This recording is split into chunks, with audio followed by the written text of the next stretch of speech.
All right, everyone. This is Wild Phil with Wild Phil's Osophy. Today, you got the Cuban Joe Pesci, Carlos, Paranoid Polak. As any other new nicknames for me? I'm sure I'll come up with some. I usually go like this, Wild Phil, but some people think it's White Power, so I stopped doing those symbols. But we've got Old person. Dead Baby Ray Wisbrock on the show. That's how I got introduced to you. Is Dead Baby Ray? Who did that? Bewey Brennan. Jeez. Every time he goes, I'm not surprised. So if anything, I guess one of the biggest things I want to. How do you like your dead babies? Medium rare. Yeah, I like him dead. Dead, yes. The deader, the better. So how's everyone's week been? What's going on? Nothing new. Nothing eventful. Let's talk about your work. Okay. Let's talk about your work. So here's the story that I've been saving because this is fucking hilarious. So here's what happened at my I'm so fucking stressed. I've gotten into almost 3 physical fights in the past 2 weeks at my job. The first one started. I'm probably gonna have a new job by the time, and I don't even give a fuck because they're my number one fans. They're gonna hear this shit. But the first one was I got this worker. He's a fucking jagoff. He's like one of those. Yeah, he's one of those like traditional old fucking like mechanic monkey dudes that are just like, you hold the wrench like this, not like this, you queer. You're holding that goddamn screwdriver like a faggot. Like that's how he acts, and it's so ridiculously annoying. Like literally, when what's funny is nobody wanted to work second shift, so they made him supervisor of that, and he hates me so much that he actually got moved down because the whole time in second shift he was trying to look for errors in my work. Oh, jeez. So I'm glad to be a great part of your life, Tom, if you're listening. Oh, God. But anyways, here's what's fun. So I got into shit with him. Like Carlos mentioned the tape measure. I mean, this isn't big shit to me, but to me this is grounds for fighting. Like I brought my own tools to work. Mm-hmm. And he thought that my tape measure was like not up to par. So he goes, "You're using this, really?" And he just shattered it against the wall. Funny thing is, because I'm a comedian, I immediately snapped to like talking back. And so he's missing all of his top teeth besides his front too. Oh, no. Yeah. Me and all the Mexicans call him like Conejo Diablo, which is like the devil's bunny. And it's hilarious to watch him light a cigarette. But so as soon as he shattered my fucking tape measure, I'm sure it's hilarious to watch him eat an apple too. Yeah, you could feed it through a fence. But yeah, he threw this fucking tape measure. I'm like, is that what you did when your mom gave you a toothbrush, motherfucker? And and I guess people told him how much shit I was talking about that. So the thing that made me laugh my ass off the most was when they finally promoted him to supervisor and he heard about this shit.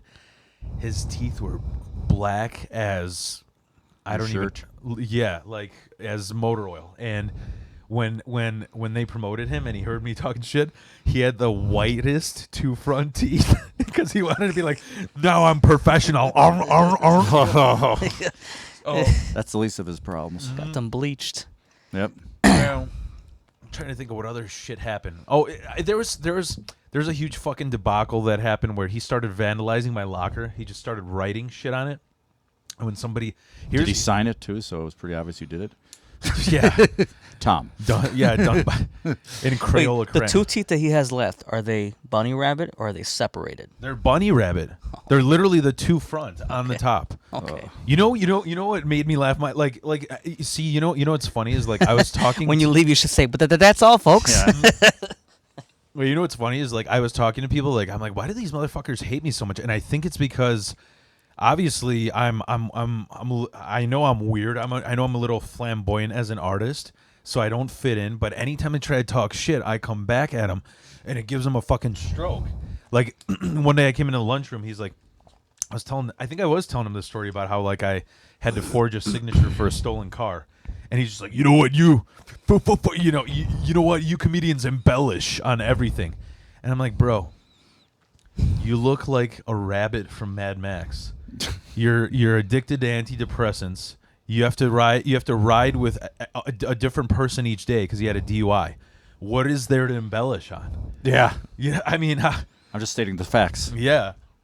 Well, Right. Anyways, here's what's hilarious. Yesterday, I walk into You've been to Josephine's. Mm-hmm. Do you know the bartender John? Yep. Nice guy. I walked in there. He is very nice. I do like him. Shout out to John at Josephine's. But I walk in. I went extra early because I was just. I mean, you know how some people can't even go out after they get into a physical fight or like road rage. So I'm ready to punch a hole through the fence. I'm like fired up because I almost. Me and another worker got in our faces screaming at each other. And so I go in there. It's just me and John, and I don't even like drink that much. I'm just venting to his face about this guy. And he's just like, "Wait a minute, where do you work?" I go, "Edison, why?" He goes, "What's the guy's name that you work with?" No way. It's his brother. Are you kidding? It's his fucking brother. Is it a jerk? No, it's the guy, Tom. Tom is his brother Yeah. with no teeth. Yeah. Yeah. Oh my gosh. How does John feel about him? 2 teeth. Yeah, 2 teeth. I don't want to undersell him. Yeah. So I go, oh shit, I'm sorry. He's like, yeah, he's a stepbrother. I haven't seen him in a while. Oh, okay. And he's like, that's everything you just said. It completely explains how he is. But Because John's such a nice guy, so Yeah. he's great. Yeah, it's crazy. Like I asked him, I'm like, does he ever come in here? Like, would I run into him? He's like, he came in here like 6 months ago, and all he did was bitch about work. So There's this guy Phil. yeah, I'm serious. No, I just guy. we had a fucking meeting today to like renew our union contract, and there's this really nice dude. It's absolutely like all these. You know what? Factories need. You know how there's the show The Office. We need a show called The Shop with the amount of fucking cartoon characters that are. Yeah. So there's this guy Jeff. He's the nicest kid ever because he's super religious. Like all he does on break is read a Bible. Wow. But he looks exactly like Sid Haig from, the Rob Zombie, the clown in the Rob Zombie movies. No. Okay. I know who Rob Zombie is. House of a Thousand Corpses? Yeah. That guy? Yeah. Oh, okay. He looks exactly like him. But so I asked him, I'm like, yo, Jeff, like, I'm going through a lot of shit here. Is everyone like just talk like is there anybody that you heard talking shit about me? He's like, well, I can't lie because it's a sin. Everyone is talking about you. And I'm like, get the fuck out of here. They don't have a problem with me. He's like, okay, it's mostly Bunny Rabbit, like B Rabbit. B Rabbit. Now that I know, Eminem. Yep. Yeah. So, where else? It was funny because yesterday they had a videographer at Josephine's, and I was gonna do kind of a polished set that I had from before because I know it well, but I just went off on union jokes, and it actually ended up pretty well. But How many people were there? it was pretty full. I mean, it was like a good night, so like 30, 40, I would say. The funniest thing was, So there's actual audience there. yeah, Okay. there was. Wow. Turn that shit off, dude. What the fuck? No. My bad. It's like being No, at it's a all comedy good. show. Yeah. Hey, turn your phone off. But I need to get back there. That's the first place I ever did comedy was Josephine's. I like it a lot. I don't know if you know this, but my wife was really good friends with Chris for a while. Chris Baga? Yeah, What's your wife's name? Kelly. I wonder if was she at Mike's or anything? I wonder if I know her. What's Mike's? Open mics? Oh, I thought you meant Mike's like a guy named Mike. Oh, No. Mike. Yeah, Mike. Yeah. Mike opens. She didn't hang out with him at Mike's then. Okay. No. She Okay. like in high school. They were friends. Oh, okay. And I gotcha. guess Chris has a brother named Matt, and they used to like party there all the time. Okay. So that's where what's a fucking hilarious story is like, because of my fucked up childhood, I cannot tolerate alcoholics. I just like, I need to walk away or I'm going to fight them because I can't take. And You don't say. One of the, you want to fight about it? Meh. But one of the first nights that I went on a date with my wife was at one of Chris's parties. And I guess she like really liked me, so she was really nervous. So she got really drunk, and she never drinks. And I got so pissed off. I was like, you know what? I'll see you another night. And her best friend was like, but she's throwing up. You should help her. So I just put a bucket over her head, so it's like a necklace. I'm like, all right, throw up into there. I'll see you another night. I'm like, I don't want to say anything else. How do you help someone that's throwing up? You can't. Hold their hair. Fist their No. mouth. Yeah. You could have been worse. You could put a plastic bag over her head. So Lock you 'em were a outside. gentleman. It was love at first sight. Yeah, yeah. And it was like one of those beach, one of those beach sand buckets. It was a nice, like, it was a cute bucket. With A a toy little one. shovel Okay. and a little I'm castle picturing maker. the drywall compound bucket. you No, know? yeah, no. I'm 5-pounder. not. I'm not a Home Depot orange bucket guy. No, but It's funny. The night I met my wife, we met in college. It's a classic story, and they were having a party. We lived in the next door to each other in the townhouses, yeah. and I was like, "Let's get out of here, guys. There's nobody we're sticking around for." And 37 years later, I'm still married to her. So I remember telling her, I was like, "Yeah, there's no one there." So It's so funny how different. Like, this is gonna sound gay as fuck, but she's the yin to my yang, because we have birthdays like 2 days apart. But the thing is, like, I mean, this is our I've had a like friend of ours who's a therapist say this. He's like, Phil, you talk way too fucking much and it means nothing. And Kelly talks way too little, but when she does, she actually makes a good point. But one of the funniest parts that I remember, like when I first went out, when we first moved in, She's paying the therapist under the table. yeah, exactly. when we first moved in, she was like fighting for like she wasn't getting any child support because I have a stepkid. She wasn't getting any child support, so she's like this is like tearing me apart. It's like stressing me out, And I'm just like, well, you want me to help out? She's like, yeah, sure. And I immediately looked this guy's address up, and I was just gonna show up at his house with a bat. That's what I thought she meant. You do need But- therapy. Yeah. So Just a little bit. and she's just like, no, Courts no. won't side with you. I meant the lawyer's paperwork. Like that's what. yeah. So Not everything has to no, lead to no. blood. So I was going to kick the guy's ass. But yeah, it's been fucking. It is so like I was telling you before this. Like it's such a fucking like I've been testing for the union for 10 years. This is like the third podcast we're shitting on the jobs that I've had. So There's a but theme. It's a lot of Yeah. shit jobs. but no, it was like I've been testing for it for 10 fucking years. Everybody's like, get a union job, get a union. You don't know what a union and you know what you don't know what it's like until you get in. And you know what they do? Like here's the trick. I literally have a sheet that I'm not able to show. I'm not even going to specify what union I'm in, but they literally show you like what bracket you fall into. So it's like every 5 years they renew it with like whatever the economy is, right? Okay. And here's what's crazy is like when I was first I started on the trades, it already tells you, okay, your first year you start off at 22 an hour, and then the highest you can cap out is like 40 or 45 an hour, like as a journeyman even. Mm-hmm. You can't go past that, and that's why all of them are always doing overtime. But what they don't tell you is when you started at 22 an hour, I'm actually making 50 an hour.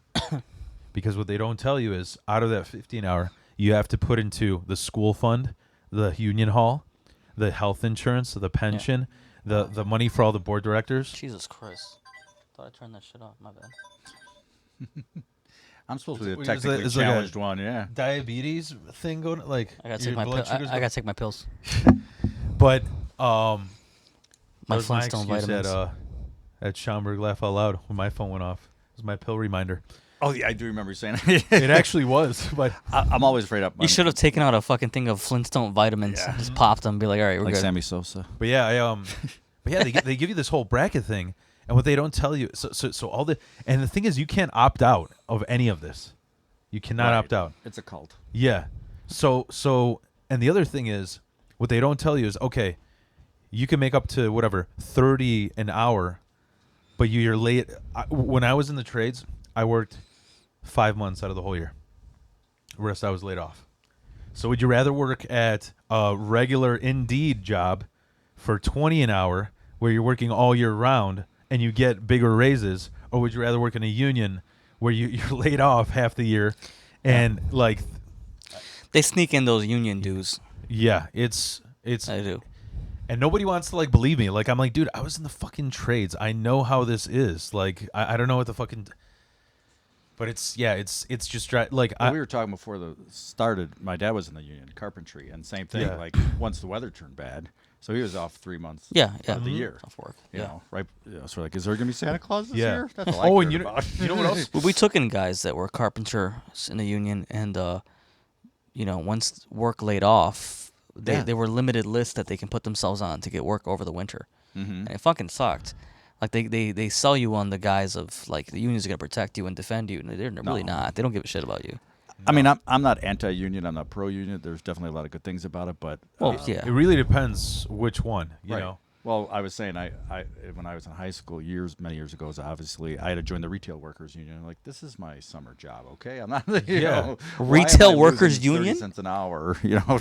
Bro, how's this for a union? Where I work right now, you only get a week vacation, and that's after you work a year there. When he said that, I had the same What? the same mentality. I'm Yeah. like, what the fuck are you talking about? Yeah, Wow. I literally What my- does the union do for you? the place where I'm at, it's a high. Fuck you. It's a yeah. I mean, if you're into that, then it's a great benefit to get fucked in the ass. Yeah, but what they do is like it's like a hybrid. So they call it a production shop. It's not a fucking production shop. Production shop is Lucille Ball doing the chocolates, like one product all day.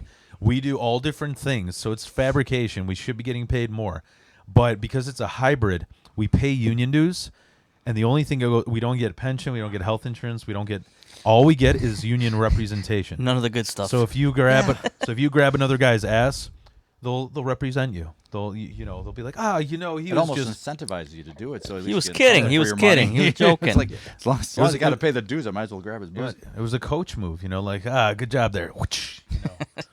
So you don't get health insurance? No, luckily my wife is IT for a huge school district, so I get it. Like hers is Right. even the health insurance that I got when I was in the trades. That one is good. Hers is better. Yeah, Because school districts do well. So- and I have no problem with that either. Wow. You might want Yeah. to rethink that. you want to hear? Okay, so I didn't mention I didn't mention any of this on the job episode because like I thought I was still gonna be in the union, but I'm pretty sure I'm leaving. Hats You want- off now, right? You want to yeah. You want to hear some fucking nightmare stories there. So this is the I mean, obviously this is the worst of the worst, but the fucking hazing. I'm like, dude, I'm 35 years old and I have like 20-year-olds hazing me because they're journeymen. And I'm supposed to be an apprentice. So like for example, I'll start off like pretty mild. Like I was at a fucking shop where I got like these, like Vans skater shoes that are steel toe cuz they're comfortable. Right? And he's just like, what are you trying to say? That you're better than us or something? Because apparently if you're 10 miles outside of Chicago, you're part of the Confederate flag. All right, Oh, God. safety orange camo. That's how literally, you know what's the funniest thing? For anybody who thinks that I'm like really badly shitting on unions, here's the one thing I will say. Look up pictures of the January 6th like storming of the Capitol. See how many local 1, 2, 3, local 4, 5, 6 you see. How many hoodies you see. It is literally that apparel. Like, but no, here. So what happened to me? So they're like, he's like, you think you're better than us or something? Get some fucking real steel toe. So I had this guy. He would like haze me and shit. And one day I forgot what he said. I told him like, he's like, you gonna do some overtime? I'm like, I can't because I have sleep epilepsy. So I need a steady sleep schedule, and that could trigger seizures. And people don't understand this. Like, epilepsy is a fucking struggle. Like, Yeah. and not only What's that, there not to understand? yeah, like that's what's hilarious. Like the one like Especially for the people trying to drag your fat ass out of the nightclub. Exactly. the one linear change that I've seen that the union's done is how much it's brought down my my self-esteem. That I have to explain why epilepsy is a fucking struggle. But they're just like, yeah, because the thing is, like, I've never had a seizure during the day. I've only had them in my sleep because it's nocturnal epilepsy. But if they made me do overtime Sleep and in I the have day. one fucking seizure, license taken away, and I cannot work, so it's gonna fuck me up. So I'm at this job, and there's this. I actually did call him the Joe Pesci of the factory, because he was just like, he had like one of those redneck accents that like he sounds like a chicken, like And one day I'm just like, he goes, hey, you gonna do some overtime this week? You're a welder, right? You want to do some overtime on Sunday? I'm like, yeah. And before I answered, he's like, oh no, you got to get your pussy faggot beauty sleep, huh? And I'm just like, bro. So I think even straight people sleep. Yeah. I sleep. This just in. Yeah, I'm sorry I'm not, a cuck who, like, I get a bigger boner over installing HVAC than fucking my own wife. Like, but that's the funniest too, is like all That's like installing union, HPV. all union guys got like these real body positive wives that they take on their Harley on the weekends, but like the whole time they're working, they're like shitting on fat women. It's fucking Also, they are heavy. yeah. Oh, Nah, the biker girls are usually pretty masculine. Yeah. but so you know what he did? So, like, A lot of bandanas. After you said that shit, I'm just like, well, first off, one of my biggest triggers is bad jokes. So work on the comedy. And second of all, if I want to take you seriously at all, step on like 2 telephone books, because like as you're shitting on me, you're still looking up. Yeah. And I got pulled into the fucking office. He's like, "What the fuck? What the fuck do you think you're saying?" I'm like, he's like making fun of me for having seizures. He's like, "Yeah, well, you know what? You just stay put, all right? You're a fucking apprentice, so act like an apprentice. You don't talk to a journeyman like that." I'm like, Oh my god, I wouldn't last a day. I just picture Phil having a seizure at work, like, pussy. Yeah, He's just I shaking know. on the ground. Pussy. Dude. Should we call 911? What's an epilepsy? How much? If you don't mind me asking, what are the union? I mean, out of your hourly wage, how much goes towards the union dues? how much are union dues? Yeah. The union, you know what the union dues? That's like an old myth that guys would shit on. Honestly, it's only like $80 a month, not even max. It's not that big. The biggest, when people talk about how much money they take, it's really what they put it into. Like, oh, out of like I said, I was actually making $50 an hour, but they take out like 10 for the school, 10 for the hall, 10 for fucking. They have all these like Well, little. the hall is, I consider that union dues. I mean, the pension or education, that's one thing. Yeah. I mean, that's awesome to have a But pension, but But the dues, but actually, you know what? They're so fucking corrupt. I'll just be honest. Unions went to shit as soon as the mafia got out of them, because they had so much fucking money to launder through it that they were just giving money away. You're pro mafia. I am pro. Bring them back. Fuck yeah. Bring them back. anti-union pro mafia. We need a pro mafia combination. movement. Bring back Fat Tony. Bring back Hoffa. He'll come right back. Yeah. He never Alpha. left. He's been waiting for this moment. You know. That movie, With The Elvis. Irishman, was a great movie. Super fucking long. Way That's too what I heard. much. I didn't watch. I was gonna watch it. Right when I thought like this is the climax, the movie's about to fucking go in this direction and end. It was another 2 hours left of the movie. It's like, all right, It was like Dude, 3.5 hours long, wasn't it? Dude, 3. Dude, Joe Pesci. in 3 there, plus. He looks like a Lord of the Rings troll. He was like a goblin. Yeah, His it was fucking so nose like drooped down to here. It was fucking crazy. Well, it's funny you mentioned Lord of the Rings and long movies, because I saw the first one with my boys, and I hadn't read the books or anything. So I sit there in the theater for a 3.5 hour movie, and they didn't find anything. I'm like, what did I just sit through? And they're like, where's the fucking ring? They don't find it yet, Dad. I'm like, I sat 3.5 hours, and they don't have the ring. And then in the last one, I thought the second one was best of the original trilogy, but the third one, Sam and Frodo took so long to say goodbye to each other. Did you guys see the movies or? the 3. third- yeah. I watched all of them. Yeah. I've seen them, but I don't remember them at all. Yeah, I can't just remember being So details. long. It's like, would you guys say goodbye to each other? It took 20 minutes. I'm like, get a room. You know what I saw recently that I never even heard of, but I loved, was that Apocalypto. That movie was great. I fucking Yeah. loved that movie. It's Apocalypto it's is Mel like Gibson. It's about the Aztecs or the Mayans. the Mayans. Yeah. Yeah, it was basically based around a tribe that got slaughtered by another tribe. So it's And- Braveheart with another tribe. Basically. They actually, I'm like, what's with him? What's with all the blue paint in every movie? Yeah. Fucking- they paint all the slaves in Apocalypto blue, the same shade as Braveheart. Apocalypse, that came out a while ago, though, didn't it? Yeah. Okay, I thought so. Okay. Yeah. I didn't. At I didn't least I never even heard at of it. least 15 It was years ago. 2006. Yeah. Oh, wow. Yeah. But it was good. It was a great movie. But yeah, like, so okay, so you know what? Side note, I forgot to mention this. As far as like the pay, here's another thing they don't tell you. When I was in the trades, so when they lay you off, they try and hire apprentices fucking everywhere, because like they're getting paid the least, right? So they're not going to pay a journeyman who's 40 an hour to go deliver parts, right? Right. I worked in Woodstock. That's where the shop was. Every fucking day, I drove like 300. Every week, I drove 300 miles. I'm not even joking. On your own car? Yeah. Do And you- they don't reimburse? No reimburse. Dude, what are you doing at this place? I know. It fucking. Oh no, I left the trades Yeah. in January, and now I'm in that hybrid shop. That's what I'm saying. Wow. But everybody talks about it. They're like, oh, you make so much fucking money. No, you. Yeah, his job is like right next to my house now, Yeah. What like town? down the street.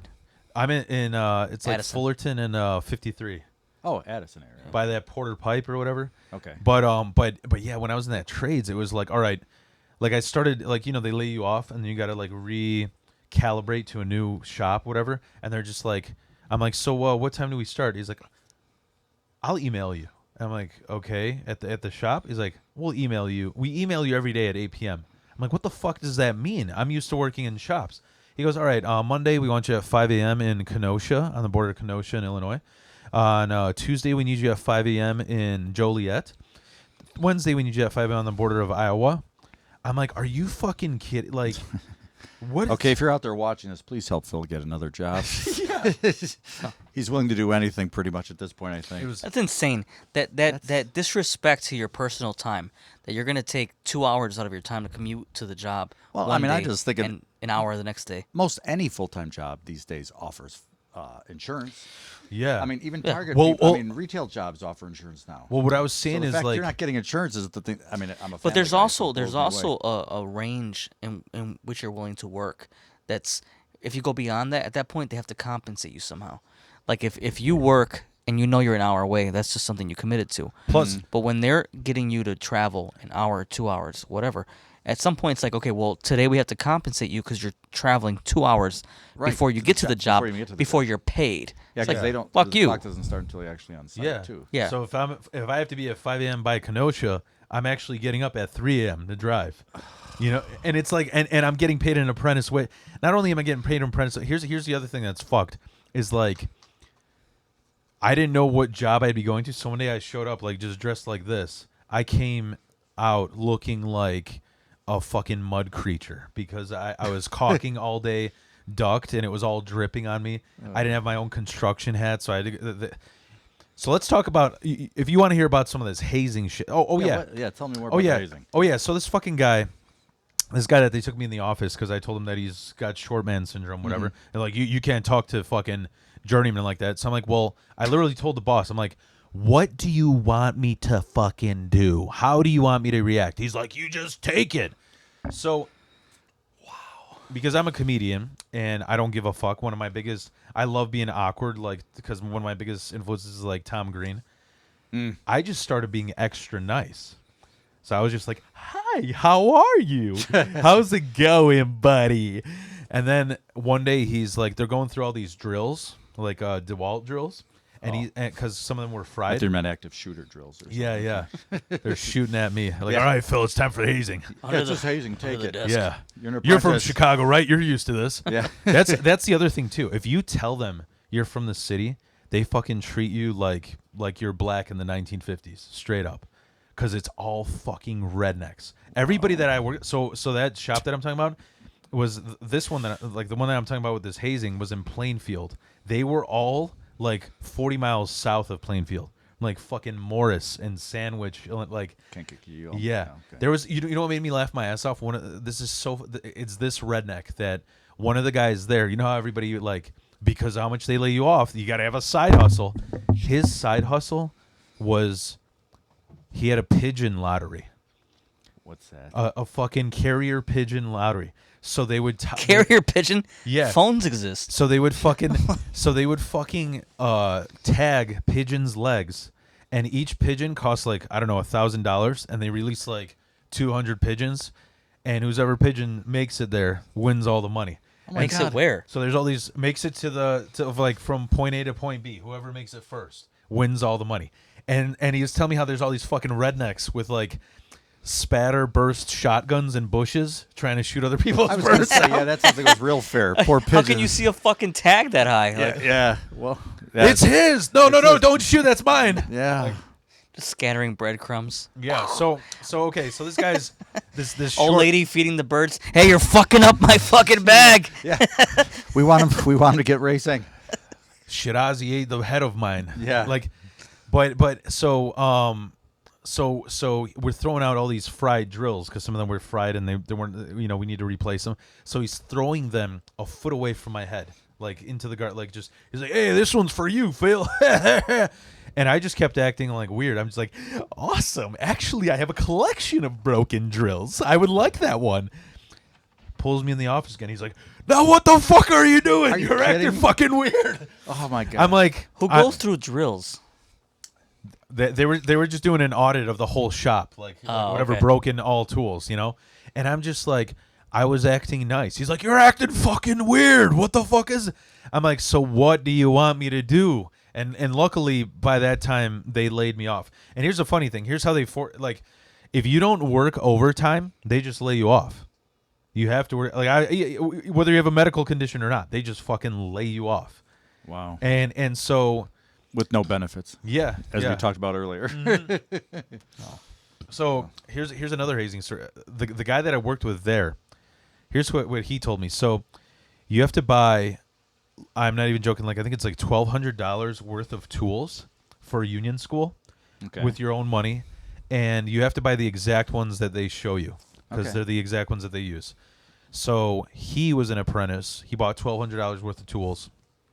And you ever see those photos of welders where they're like in a Kama Sutra position in like a 10-foot ditch? Okay. So, well, he was doing one of those jobs where he's like welding a pipe in like 10 foot deep, and lunch hit. So I got a feeling our search histories are a little different. Yeah, I like those welders in those ditches with them hairy asses. He's got his fucking welder's mask on, jerking off. Like, hey, Phil, listen. Yeah, Protect your eyes. This jizz ain't good unless it blinds me. But so he was in one of these ditches welding this pipe, and lunch hit. So, like when you weld a pipe, all you got to do is tack it, but you got to do like 5 passes. However, With tacks, you push in. You basically like if you're picture using like Elmer's glue on a project. Okay. When you weld, you have to put like 5 layers. Okay. Depending how thick the pipe is. So he already put 1 layer. So the hard part is done. He's just got to do the other ones. But lunch hit. He's like, we got to get lunch because it's fucking, like there's all these places that are far away. Like I got to get lunch now. So he asked the journeyman. He's like, do you care if I take lunch? He's like, it's typical apprentice. You want to take lunch? He's like, I mean, is that okay? Yeah, He's like, it's legally mandated. yeah. He's like, take over. yeah. Go ahead, take lunch. He went to go get lunch. He goes, fill it in. He had his fucking cell phone, all his credit cards, all his tools, filled it in with cement. Just destroyed it all. That's the kind of shit they fucking do. That's where I would fucking lose my temper. Yeah. Like, I mean, okay, so you I'm a cocksuckers peaceful need to guy, now But I'm like, come now on. these- grab a fucking hammer drill and get my shit out of this. Like, what the fuck's wrong with you? These are the stories that I've heard. Another story I heard was like, there's a guy, he'd like hook up, went back when they like had like, those Coleman like aluminum lunch boxes. Sure. They would like hook it up to a live wire so you get a shock, like shit like that. These are felonies. This isn't Yeah. hazing. But here's what Pretty happened. sure somebody's Here's gonna what have I some actually. lawsuits. Here's what I actually experienced. What I actually saw. A shop that I was working at in Woodstock. There was a guy there. I don't know what his fucking deal was, but he was like, he would randomly while you're working, he would walk up behind you and be like, "You ever been raped by a grown man?" And then just grope your ass. And luckily, I'm fucking weird. I'm a dark comedian, so I'd be like, "Well, who's gonna be on top, bitch? Guess who's doing the plowing? So he didn't really. Yeah. But he didn't really fuck with me. But while I was there was another apprentice who was like in his 20s, like my kid's 15, but like I'm picturing somebody like that, like my own kid, Yeah. and they got to go through this shit. This fucking guy. So this guy did this 20-year-old goes up on a 20-foot ladder because they're installing duct in like a warehouse. Those high ceilings. Mm-hmm. Goes up on a 20-foot ladder. This guy goes behind him, and he goes, "Yeah, I'm gonna fucking rip your ass open." And then he fondled his balls. Almost fell off the fucking ladder. So he called the union hall. They go over there, and they're like, "Yo, listen, this isn't even hazing. This is sexual assault. Yeah. Like, what the fuck is wrong with That's you?" what I would call it too. Yeah. I have a guy who's a Marine, and now he works for the CIA. He told me he didn't go through that kind of hazing in the Marines. Sure. They don't even fucking do it there. No, my brother's a Marine. They don't talk about shit like that. They actually in the Marines, they're only allowed to do what they're capable of. So like if the general's like, give me 100 push-ups, he's got to do them with you. Yeah. That's how they like progress now. Right. Wow. But so he's like, I never fucking heard of it. They don't even do this shit for cops. What you're going through in a fucking No, I didn't welder's hear. union. I didn't know there was hazing in a job. I mean, Yeah. the last time this was high school. It's was college. When you did the seniors, and then Yeah. you were Yeah, freshmen. yeah. You get indoctrination. Or I just stupid remember throwing fraternities or pennies something. at freshmen. That's it. That's Yeah, about it. yeah. That And was I like was lucky in high school over the because my top. cousin. I just remember throwing pennies at bums and they liked it. Thank you. Oh, the Thank bums you, got better sir. benefits than you do on the job. There you go. Yeah. They don't Yeah, get you didn't have to sexually harass them. Yeah, I mean, think about it. The bum has just the same as health insurance as you do. Yeah. Yeah. So you know what they did? when They- when did you leave the trades? in January. I was there for a year. I go to the bathroom. And So- what, so what, all of what trades 2020. were you on? You go in, It was- down here into the hall or something? Or just go Yeah, just go upstairs. I don't trust you with Your aim. pissing on my shit. There's a litter box. But, What trade were you in?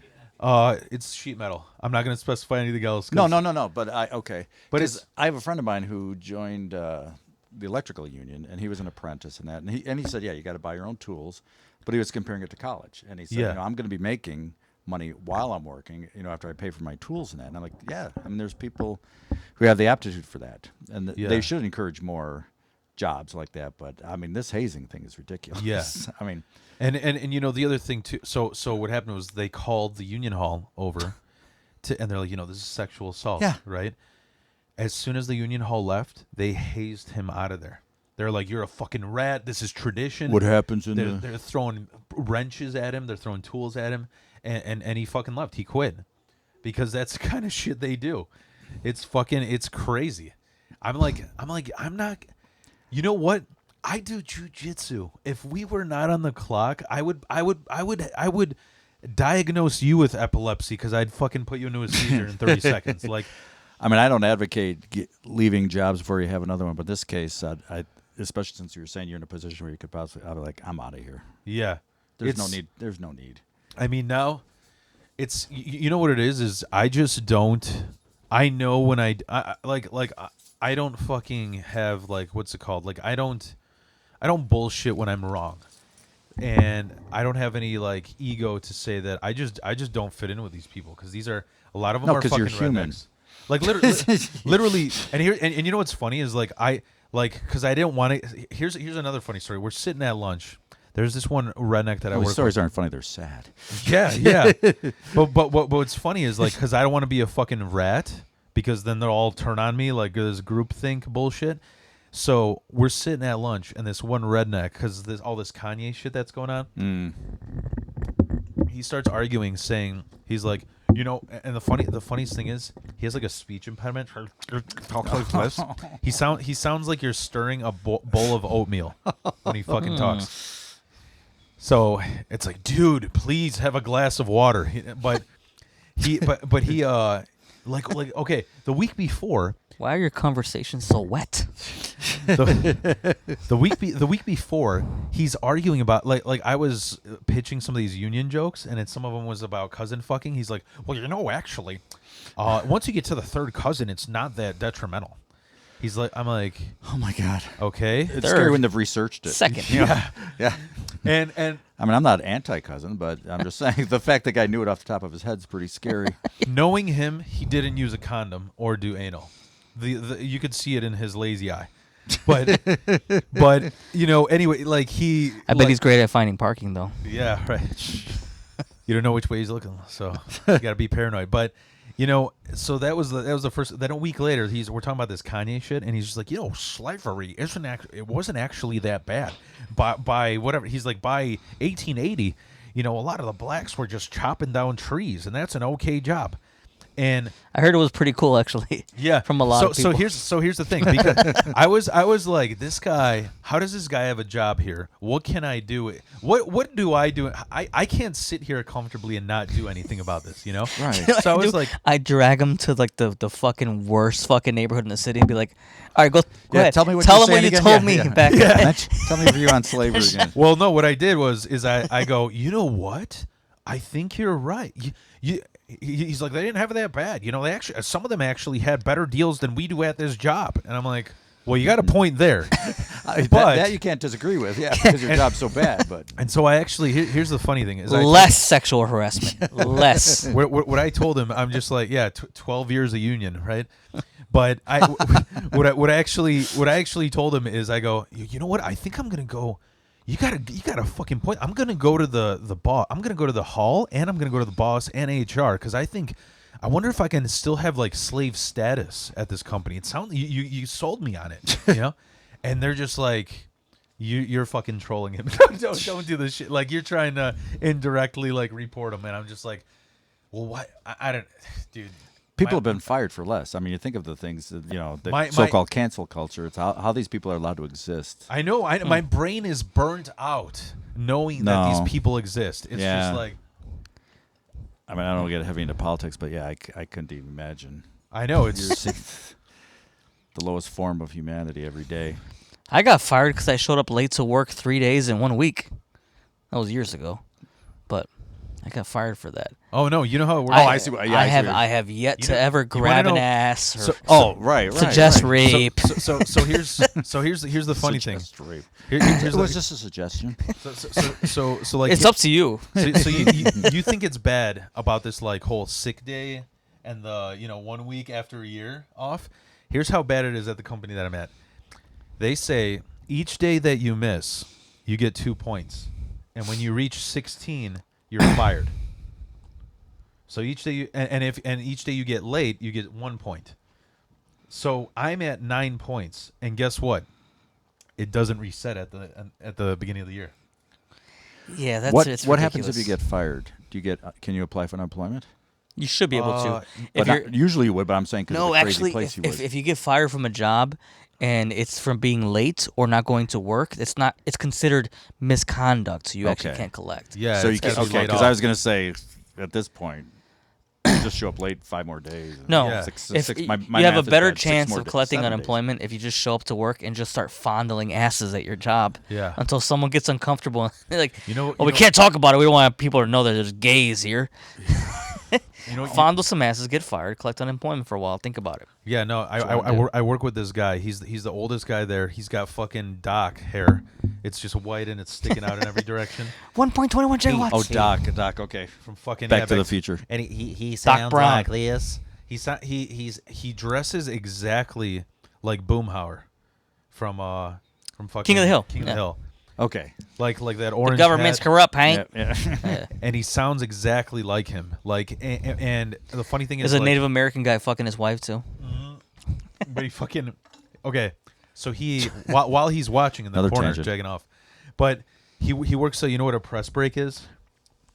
It's basically imagine 2 huge walls, and the top wall goes down and it bends metal. Oh, It like forms something and then cuts off the excess. okay. It just pinches it, And the thing that I was laughing my ass off that you said was that like. So he's the most fucking racist that I work with. I mean, we were talking about how like I was talking about you know that guy. Well, I forgot what his name was. That guy that just he was in court for driving through that parade.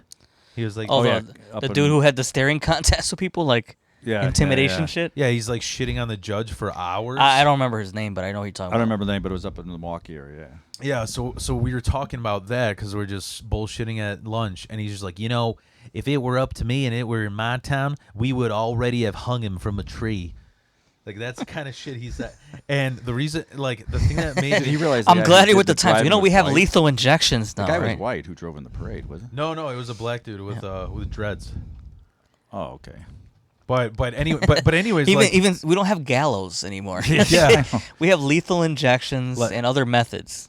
but the funniest thing that made me laugh was that like he has like all these stone cold braces from arthritis, and so I'm like, so Carlos goes, he's like, imagine if that press break kills him, like it chops him off, and then it's like a Freddy Krueger thing where his soul goes into the press break, so he's just like, goddamn queers, I'd lynch somebody, just a haunted press break. It's a great fucking premise for like a B horror movie. I don't know how you go in every day. I- Do you have I- any friends there? I mean, No, I used I mean, you to. said there was that one young guy who's nice. There was.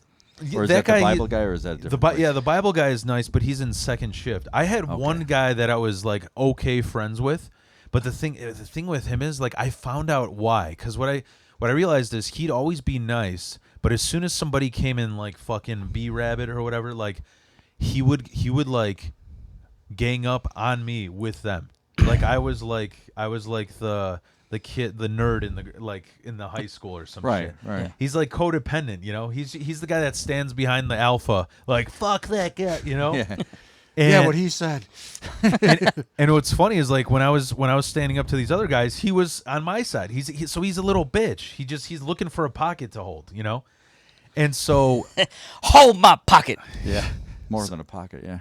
so that's the recent fight that I got into. Reason why I went off at Josephine's because this guy, and the funny thing is like when this guy laughs, he kind of goes like because he's got like British teeth. so Would define British teeth. Now I have to know.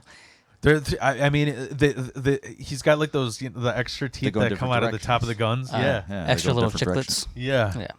It looks like he's morphing into a vampire, but he didn't make it You all gotta the way. go piss? All right. Yeah. You know where it's at, right? Straight up. So Yeah, straight we- up, through the kitchen Oh, this yeah. way, Yeah. to the right, Oh. and left.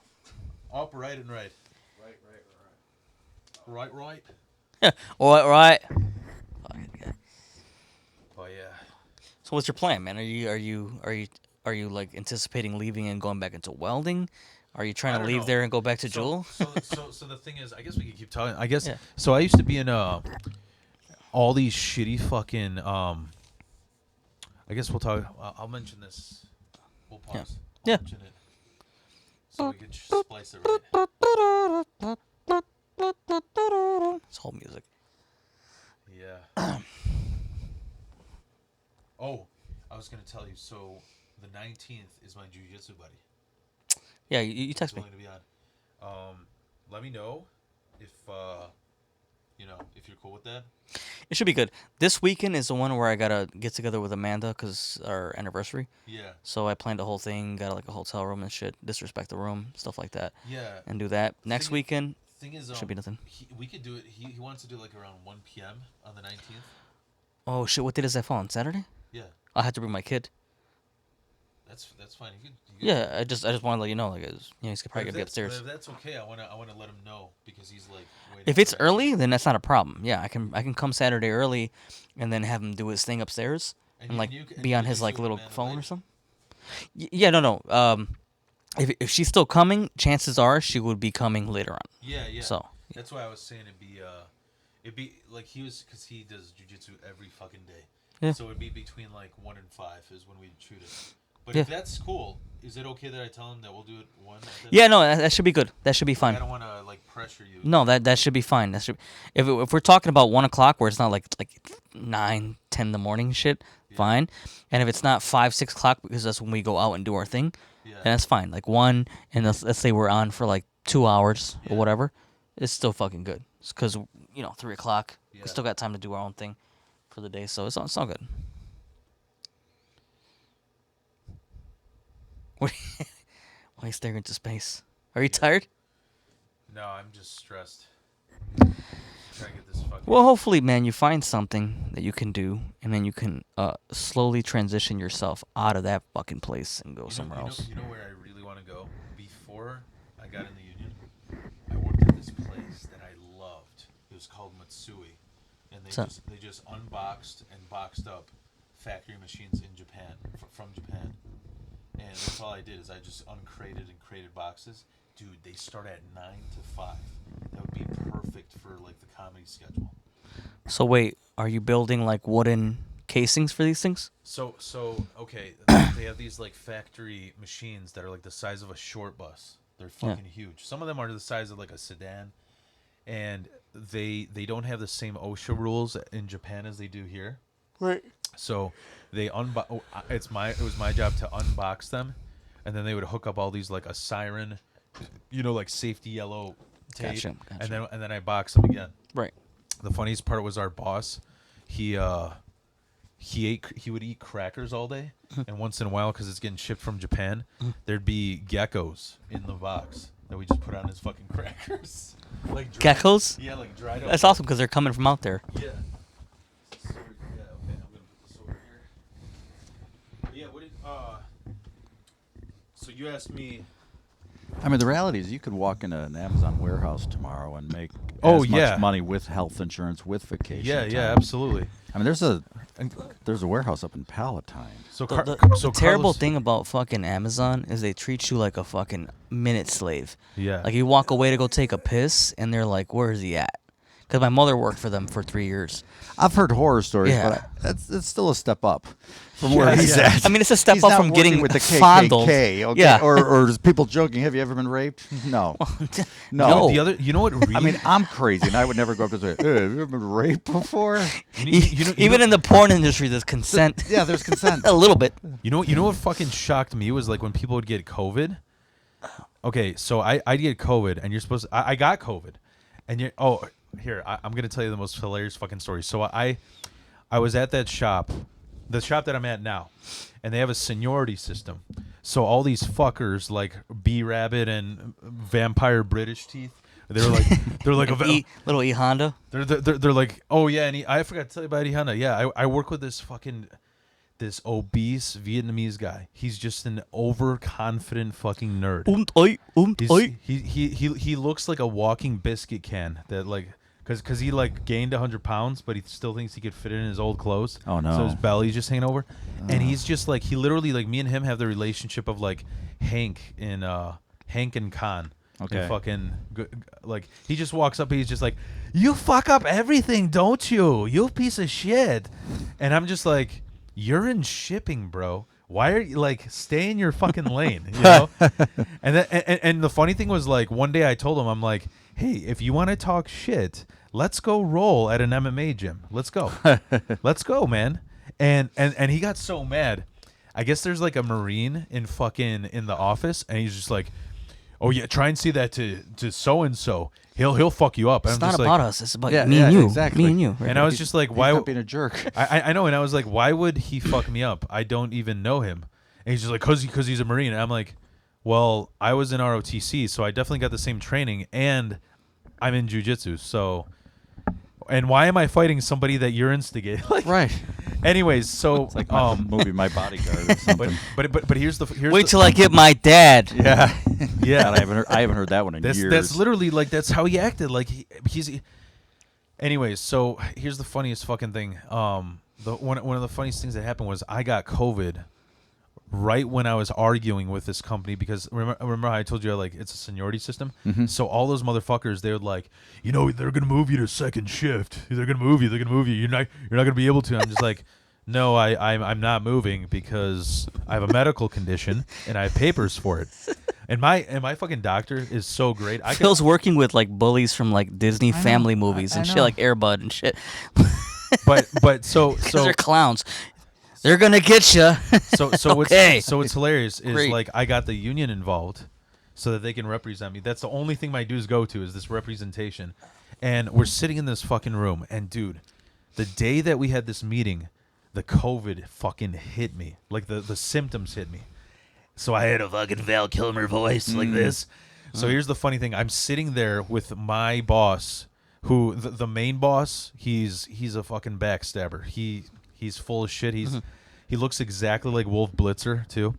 But he so the thing that pissed me off was I told fucking Wolf Blitzer, I told him when I started there, I was ready to leave the union when I leave the trades.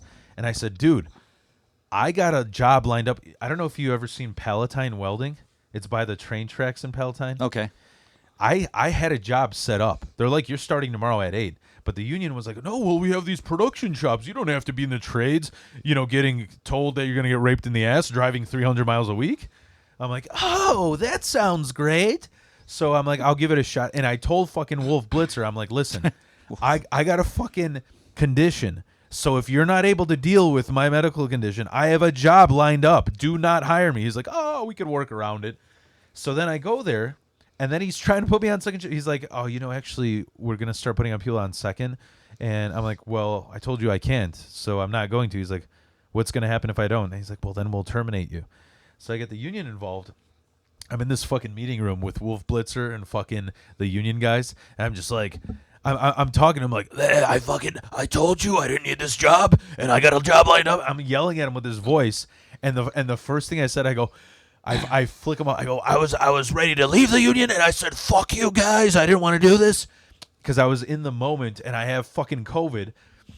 And like they got my ass, they said, all right, we're keeping you at first. They represented me. They did. There was the one time they stood up for me. We're walking out of there, and I'm talking to the rep. I'm just like, man, thank you for helping me. He's like, yeah, we really got your back there. I'm like, I know, and I appreciate it. And he's like, next time though, it would look more professional if you didn't flick us off, right? Yeah. In front of everybody.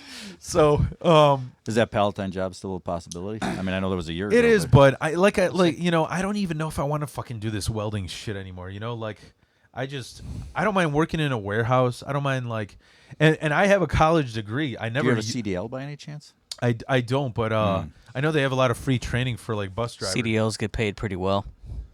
Yeah, but And you're out there by yourself, so you're not. I kind of like that. Like my job is I'm out by myself. I do my job and go home. Yeah. I had corporate can't deal with jobs people. and jobs that people like, oh man, that was amazing. What an office, that kind of stuff. And when I was working for Leo Burnett, I would call my wife and say, I'm going to be on the 10 o'clock news. I got to quit, and I couldn't because I had kids. But I used to be a janitor at the parish I go to that I grew up in Elmhurst. And I called them up and was willing to switch jobs. If it would pay the bills, I would have left the next day. Yeah. I mean, it's life's too short type stuff. Yeah. And I enjoyed being a janitor. I mean, we would work outside. I mean, it was good, honest day's work, and you didn't have to deal with emails and late hours. And were you working the weekends? what were you doing? I was a janitor, Oh, yeah. cleaning toilets and that kind of stuff. I remember Yeah, one yeah. time. No, before that. Oh, I was working at Leo Burnett in corporate communications, a typical Okay. white collar job. Paid Those- well in that, but In my experience, those office jobs are fucking miserable. yeah, I mean, I can totally relate to what you're going through. I didn't have that atmosphere. Yeah. But in terms of the dreading work, I would literally go in every day. I'd walk in and say a prayer every day. It's like, get me through this day. Get me Yeah. through this day. And I would stay up late because my wife tells me, you knew as soon as you woke up, and then you got to get on a train to go do this and get, it's like. Yeah. So it's miserable just listening to what you're going through. That's why I'm thinking, like, what can you be doing? You know what? I forgot this. You know what they did to me last at that shop? Well, I could guess, but Like as far it did involve poop, but Oh, what okay. happened is when so that job that I was saying that the one that was where I was driving all over the fucking place. Mm-hmm. So here's what's fucked. When you work there, you're only supposed to work with your union. So I was a sheet metal guy. So I should be going on jobs with sheet metal guys or doing shit at the shop like deliveries. The way they hazed people, they didn't know that I worked at a flood job. They sent me on jobs with the plumbers union, and they did what was called, what rotting is? Oh, rotting out the pipes, the sewers. Yeah. and that, Oh, routing. No, rotting. Oh, where it's So- clogged up in your. Yeah. So like so that's what old people did in retirement yeah. homes. No. So like, Rotting. so for anybody who doesn't understand that's listening is like, like when you go in a garage or you go in a warehouse, there's always a fucking drain somewhere. Mm-hmm. And like, for example, old fucking houses, they'd fuck up because a lot of the pipes were made out of clay. So the tree roots would go through them. That's what we deal with. But do you do your story, then I'll Yeah. do mine. So yeah, so they sent me on this rotting job, and I remember like there was only one thing that grossed me out. We went to this person's condo, and they're like, "Oh yeah, we're gonna send this rot and hold the end because it's gonna get out of control and it might hit someone in the face." And the reason why they said it was because that shit was spraying in my face. They're like, "Oh, you're gonna need a tetanus shot." But the only thing that grossed me out. Hilarity ensues. The only thing that grossed me out was the lady that we were rotting her drain. I'm not joking. Sounds kinky. Yeah. No. She was lesbian, and she dressed exactly like Peter Griffin and looked exactly like him. Oh, nice. So I'm just like with that shit spraying across me. I was like, Classic. oh fuck, there's some Impossible Burger that came out of that lesbian's ass, like Yeah. going all over Yeah. my face. Yeah. So yeah, we had They rotting. usually because dressed like John Goodman. we have a house that was built in '58. Yeah. We have the clay pipes, and so one time we had a guy. The toilet was backing up, so we had him come out and rod the system of. He's like, "You should see what's coming out of here." I'm like, no, that's why I'm paying you to do it. But and then he couldn't take no for an answer. Like, no, I'm finding tampons. I'm like, shut up. It was so nasty. But yeah, so I know exactly what you're talking about. He was like way too enthusiastic about it. He kept those That's tampons. what it is. Yes, he was way too. I mean, I'm glad he liked his job, but he wouldn't take no for an answer. He had to explain it to us and that kind of thing. But anyhow, You'll find a job. Yeah. Yeah, You might get fired after this. Well, no, yeah, no, no. Well, I was gonna say, why don't you tell us about what you did in that office? Like, what was it that was fucking miserable about that job? Oh, my job? Yeah. Oh, just sit all day. Oh Your no, fucking legs fall didn't. asleep. Like, no, I didn't mind that. It was that I had 2 or 3 different bosses, but only one real boss, and there was Asking you for your TPS reports. Yeah, exactly. And I worked in the Leo Burnett corporate communications department, but I was part of another division, and they had 2 totally different philosophies. And I remember one classic. This is a classic time. Was Leo Burnett had won a new account, and so Leo Burnett's way was the corporate communication would put the press release on everybody's desk. So we were walking through the building after hours, until 8 o'clock or something. And I said to the guy, "You realize you could send an email, and we're all home in 2 seconds. We don't have to stick around." He goes, "Yeah, we don't do it that way." I'm like, "Oh my God, I gotta get out of here." Management is so fucking Jesus. That's not the way. And it's like, oh my God, well, come on. Management. Okay, like the job that Messenger I'm at, pigeon. Let's go even further back and get archaic with it. You know what fucking blew my mind was like the job that I'm at now. So I've been doing welding for 10 years.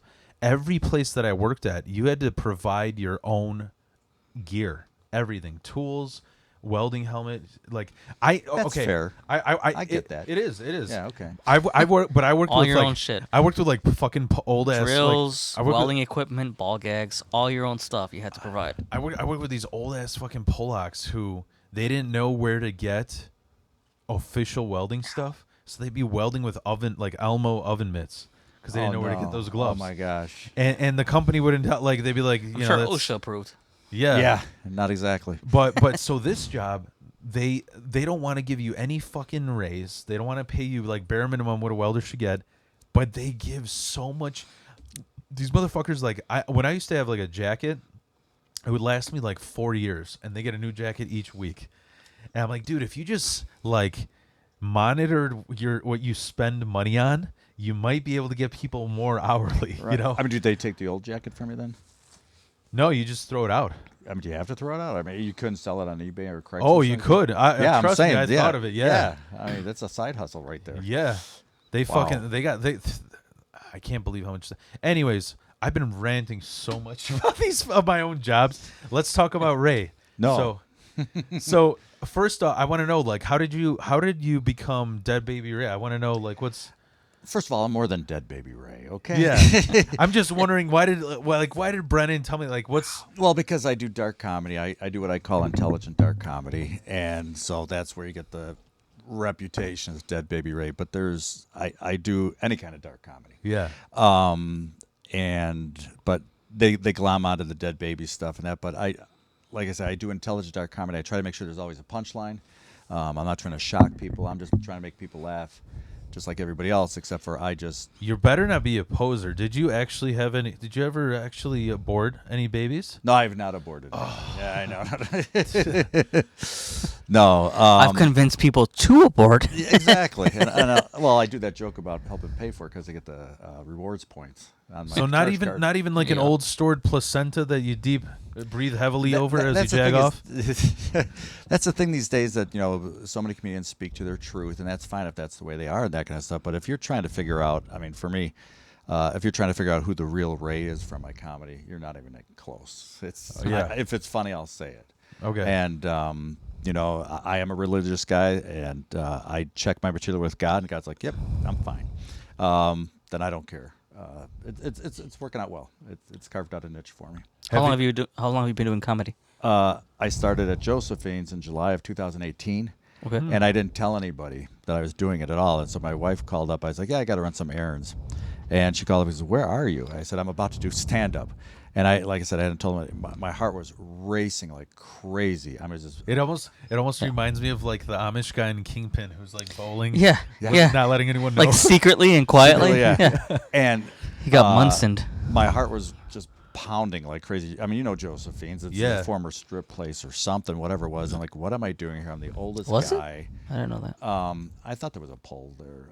I think, but I could be wrong. I'm the only pole there now. Yeah. No, I'm Polish too. So, and then I went up there and I did not that great. And I would drive home for the first 2 or 3 months, 4 months.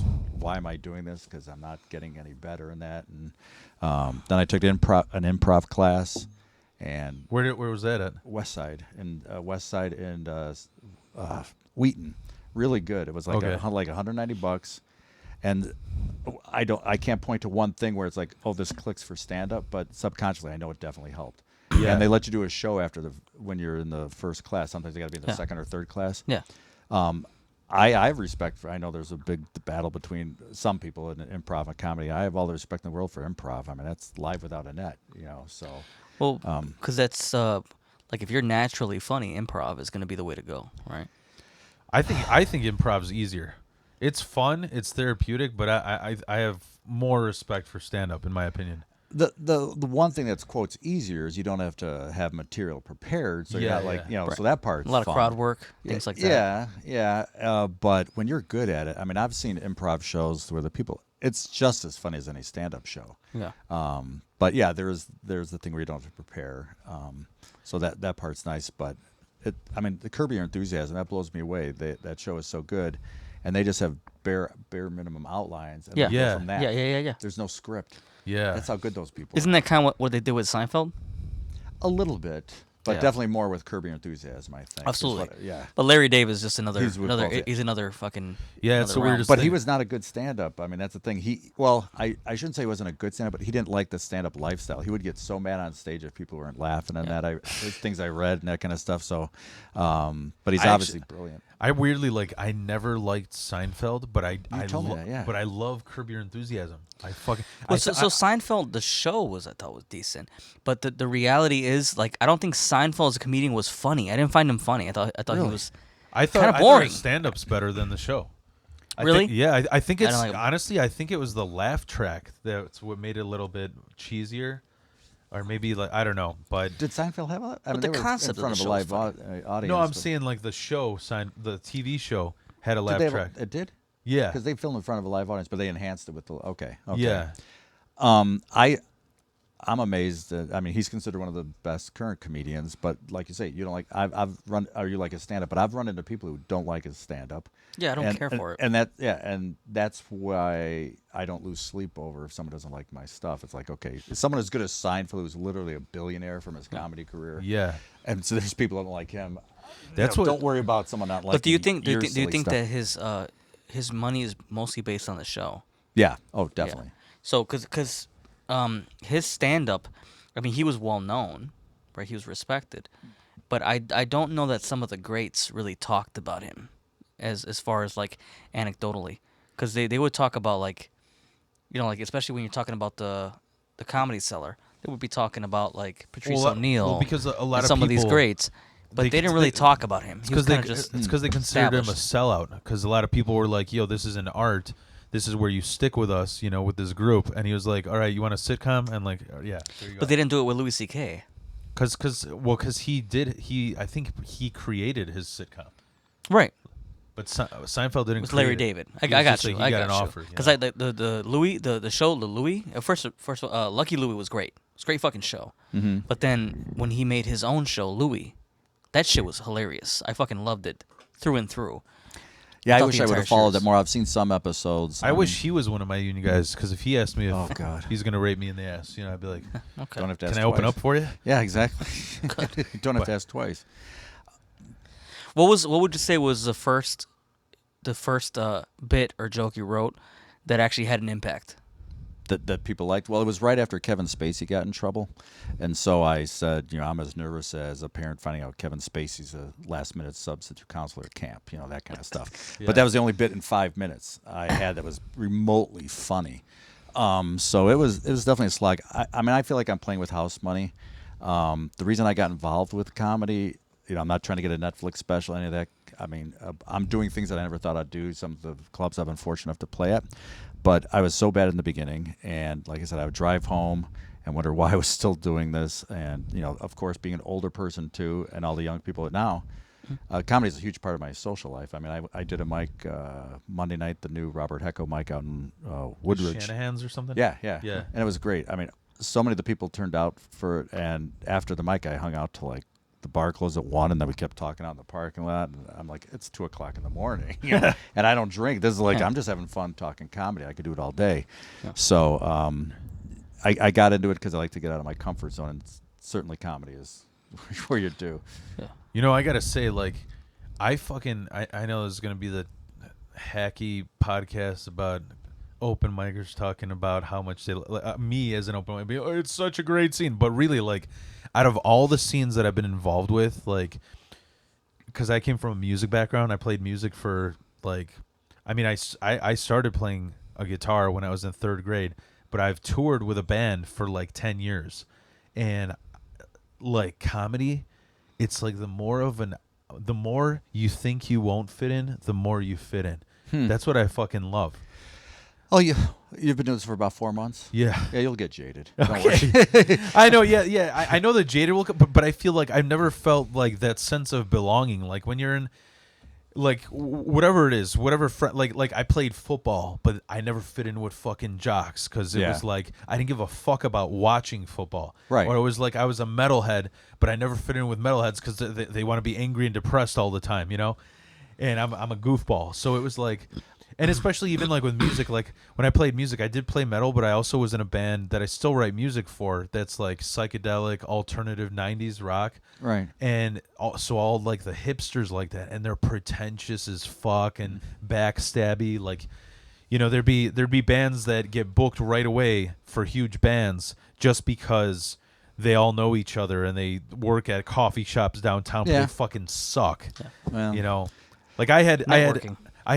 albums that I was selling in Germany and China. I had people in San Francisco asking me to play my music, but I'm not getting any shows here because I'm not. It's like a crab mentality, and I feel like in comedy, like you could like I started doing it. I did it 5 years ago, and I bombed horribly. But I found out it's because I did it in one of the most progressive fucking places. Yeah. I did it in a Gallery Cabaret in Chicago. Oh, yeah. And I just bombed so bad. I was like, well, this is it. And it was right around the time, you know, too, like Trump got elected, so people were having, there's a lot of outrage. I don't give a fuck about politics, but it was just like, I was like, all right, well, this is going to shit. Like nothing that's part of my life or like my, you know, dark past is going to like relate to anybody now, you know? Well, people say the audience shouldn't make any difference. You know, you should read the room. And the audience, to me, as far as I'm concerned, is a huge part of whether or not it's going to go well. Yeah. A friend of mine who's an actor, when I was not doing well in the beginning, he's like, Ray, think about it. There's music. Okay, you got music, but there's jazz, opera, rock, pop, whatever. I don't particularly, I'm not familiar enough with opera to like it, so I could be sitting there with the 3 tenors or whatever, and they could be doing a great job. It wouldn't do anything for me because I don't like opera. All right, great. Some people do not like dark comedy. Some people do not like one-liners. Some people don't like storytelling. So, and another person told me, though, like I did a show, and I'm like, oh, man, those 2 people in the front hated me the whole time, and you could just see it in their face. And the guy's like, if you got a 90% on a test in high school, you'd be thrilled. And that's something we need to remember is you're not going to get everybody. Yeah. You know, you're absolutely not going to get everybody. And sometimes we get in our own heads. I mean, when you talk about bombing, the worst thing that happens, you tell a joke, nobody laughs. That's all that happens. Yeah.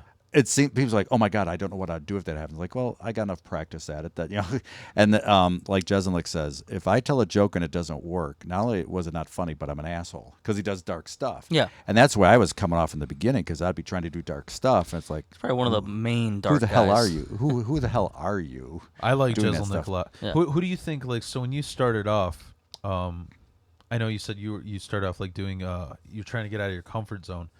Do you? Well, that's why I got into comedy because just Yeah. in general in life, I try to do things that push me out of my And comfort zone. And they say like comfort is kind of like you become stagnant. Oh, you know? absolutely. And actually, that's back to ranting about my job. These motherfuckers. We tried to move it on. These motherfuckers, like these motherfuckers, they don't have. I'm not just talking about my coworkers. I mean, this is just my opinion. People who get like riled up about, you know, they invest so much emotion into like politics. It's like, dude, learn a different language, learn an instrument, fucking do pottery, fucking become a dog walker or some shit. Like, it's. And that's kind of, I mean, I still enjoy sports a lot, but Yeah. I used to invest so much time in it And now I'm like, I could be writing jokes. I could be like you say. I took a ceramics class years ago, a long time ago. I was the only guy, and there was a bunch of old blue-haired women, and I was like their little pet dog. Like, oh, Ray's here, yay! I enjoyed it. It was a lot of fun. But yeah, to sit there. I mean, it's funny when like a Bears game, 3-hour pregame, the 3-hour game, then the 3-hour post game. Yeah. It's like that's 9 hours, and there are people that. As soon as the game's over, I got to flip to the post-game show. Like, are you kidding me? You just watched it, but I rarely watch games unless they were significant, but I could never understand people that sit there and watch the draft for hours. Like, just wait. Just wait till tomorrow and read the paper. Like, why are you doing that? Yeah, it's fucking boring. I would think so. And yeah, there's 20 minutes. They're on the clock for 20 minutes, and they speculate the whole time. Yeah. I mean, at least they're not out raping. And they interview welders, them. But so and it's just like, okay. Yeah. Who gives a shit?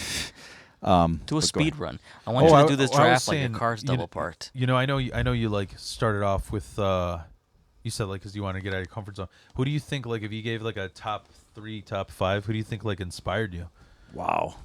It changes all the time, just like with music. Yeah. If someone asks me who my favorite bands are, but some of my, not in any particular order. Obviously, I like Jezelnik. I like Gary Gulman a lot. He's amazing what he could take out of nothing and turn it. He's such an intelligent comedian. I get grief for this. Taylor Tomlinson. I think she's better than Louis C.K. It's a running joke. I think she's great. Bill Burr, of course. I really used to like Eliza Schlesinger, but she's become such a feminist, which is fine, but now her bits, they're not really bits, it's more clapter. You know what clapter is? When they they're clap. just trying to like just say a line out there that people are going to clap to. Yeah, like and her it's not a last punchline, special, it's not funny. There's some good stuff. No. Yeah, I never watched that one, so I don't know, but like she'll say the most trite stuff like, I happen to believe that women should get paid the same as men. Duh. No shit. But the audience claps like congratulations. That's not really groundbreaking. Yeah. But she definitely still can't be funny. But I always get her confused with Nikki Glaser. Yeah, Yeah, Nikki Glaser. I'm not a big fan. And I get grief for this too of just super graphic sex stuff. And again, like I said earlier, there's lots of ways to make people laugh. So I have respect for it, but it's just not my thing. It's just not your. It's just not my thing. Place, yeah. But like Bill Burr, I liked so much. I went and saw him by myself because no one would go with me a few years ago at the Chicago Theater, and Oh wait, what year was that? Like 4 years ago or something. So I mean, he. Okay, no, never mind. But because we're gonna see him in November. Where at? He's gonna play at the. November? Yeah, this November. He already played last weekend. Oh shit! Were you going to see him at the United Center? No, me and my brother-in-law were talking about it. We're like, dude, let's put some money together, and we thought it was going to be after Thanksgiving. Were you thinking about going to the United Center? Yeah. No, he did it last weekend. Oh god damn it! I hate to be the bearer of No, bad news. me and my brother-in-law we were talking about it like a month ago. We're like, we're gonna go. It's the end of November, and I was gonna literally this paycheck. We were talking about it, like I'll fucking buy the tickets. You got to, dude. Fuck. You got to buy that shit right away. I know that from like that's all my like toilet breaks at work. Like as soon as I get a fucking like notification like someone's coming that I like, gotta buy it right away. Well, that's what happened with Jezelnik. Now he's touring out west right now, small clubs, and then he announced some 2023 dates, and they're smaller clubs, and one of them is Comedy on State, which is one of the country's best clubs up in Madison. Yeah, and that's where I saw Big J. Yeah, he was just there about a month or two ago. Yeah, and where? Comedy on State in Madison. The one I asked you. The one you were going. Yeah, up. Yeah. And Sarah Perry opened up for him. She's awesome. Yeah, I know who she is. Of course, yeah, she's one of the bigger names in Chicago. It's weird because, like I said, like I started stand up like 5 years ago. I did it for a month 5 years ago, and then I bombed. But when I started, I met all these people that I still kept in contact because I was like, you guys are so brave. Like, I remember like there's like John Torres, Cameron Little. Cameron, I know. Yeah. Cam's fucking awesome, and like I think Rena Calm, she's really good too. Yes, I've seen her up at Comedy on Stage. She's touring all over the country. Yeah. I has an album out. I think she should have. I feel like she should have a fucking Netflix special by now. Like she's so hard. Like that's the thing in Chicago is there's so many good people. I mean, even this Mike Monday night, people weren't messing around. They were like bringing their A game. It seemed like, and I'm like, so many people could, like you say, could do a special. But I was going to say about Jezelnik, he's doing smaller clubs, Comedy on State only holds 200 people. Yeah. Last time Jeselnik was in Chicago, he was at the Chicago Theater. Yeah. So I'm guessing, and right now the big cities aren't on the tour. I mean, he's not doing Boston, not doing Denver, not doing Colorado or Austin or Elizabeth. So I'm guessing he's honing the act a little bit in some of the smaller markets. But to your point, I'm like, I better buy a ticket today. To see someone at his level in a 200-seat theater, it's going to be amazing to me. So Yeah, I'm looking forward to that. And if he comes to Chicago, maybe I'll go see him again because I'm sure there'll be some, and see how the set transition from what he does early on and then when he gets it fine-tuned. Yeah. But, The other thing I was going to say is, like, I fucking love Josephine so much because, so, like, right when the first thing was, I was like, I just got to get the balls to go on stage. And I got to give it like 90% credit. Like, Chris got me out there because we're like mutual friends. Bonget? Yeah. Okay. But TJ was like, just go up there. Just Right, go. right. He made me feel so fucking like motivated to go. Yeah. And when I went, I was like, you know what? I think I'll do this again. And I took classes at Lincoln Lodge, and people like, I've told people where I've done mics around the city, like, oh, you took classes, and I'm just like, and then we go and do the set. I'm like, my set was better, so they worked. Who did you take the class from at Lincoln Lodge? It was Chris Higgins. Yes, He's fucking awesome. I just did a show with him in Champaign. And, Oh, wow. He was telling me that he teaches the class at Lincoln Lodge, so I thought that might be him. Yeah, I'm starting my next. So he has like an introductory one, and I think it's like 8 weeks, and you polish up one huge 4 to 5 minute set. And Okay. that's how I have like one clip on YouTube that's like, it's like the best set, and there was some kind of fucking magic there because I like, when I'm under pressure, I just do amazing. And like I was used to going to Josephine's, 10 fucking friends of mine, and then we did this, like, so Chris's thing, it's kind of cheesy, but they have like a graduation show. And they do it At in the that Lincoln Lodge. Yeah. Yeah. You know that big room that's red? It's like where usually they have the big acts. Yeah. They had it there. And I mean, technically it was like open, so it wasn't quote unquote sold out, but it was filled. You couldn't fit any more people in because everybody brought their family and all that shit. And I was like, holy shit, I'm going from 10 to 200 people. And like I said, I barely drink. I just downed 2 fucking tall cans, and I think I did really well. The only thing, obviously, comedians are hard on themselves. The only thing I fucking regret. Well, some are, but we've all seen them they get a couple giggles and like they're posting, I crushed last night. And like, no, you didn't. You got a couple giggles. But the one thing I do regret is that you could see I'm reading off notes. So like, I wish I would have like memorized it better, but I was just so like. Yeah, I don't drink anymore as a general. I mean, I drank back in the day, but then the kids got old enough to play on Saturday morning, and it's like I don't want to feel hungover, and I don't miss it. I've never drank, whatever, before going up on stage. How does that feel? Because I would think it would throw off your timing. And honestly, I was having such a panic attack. you I need don't something even to chill. Yeah. Okay. I didn't even remember like feeling buzzed. It's weird. Wow, you had a bunch of adrenaline then. Yeah. Yeah. So, but the thing about comedy too is like I've been fortunate enough to like at Laugh Factory. I've done shows there where there's seated up top, so there's like 250 people there or whatever. But once you reach a couple hundred, I don't know if there'd be that much difference, but between that and performing for 1,000, because you only see the first couple rows. Well, what I was saying is that what I love about Josephine's is because it's all like tight knit comics. Yeah. If you get laughs there, when I went to Lincoln Lodge with that stuff, I was crushing. I was like, oh, because these are all average Joes, So you had a real audience there, though. Too. Yeah. Oh, yeah. And it really makes helped. a big difference. Yeah, comedians, we tend to, we're thinking of our own sets. And we're kind of jaded and that kind of thing. So, yeah. But I don't test a lot of my stuff, but I will pass some things past my wife, and if she giggles at all, I know it's gold. Is she a person that's hard to make laugh? Yes and no.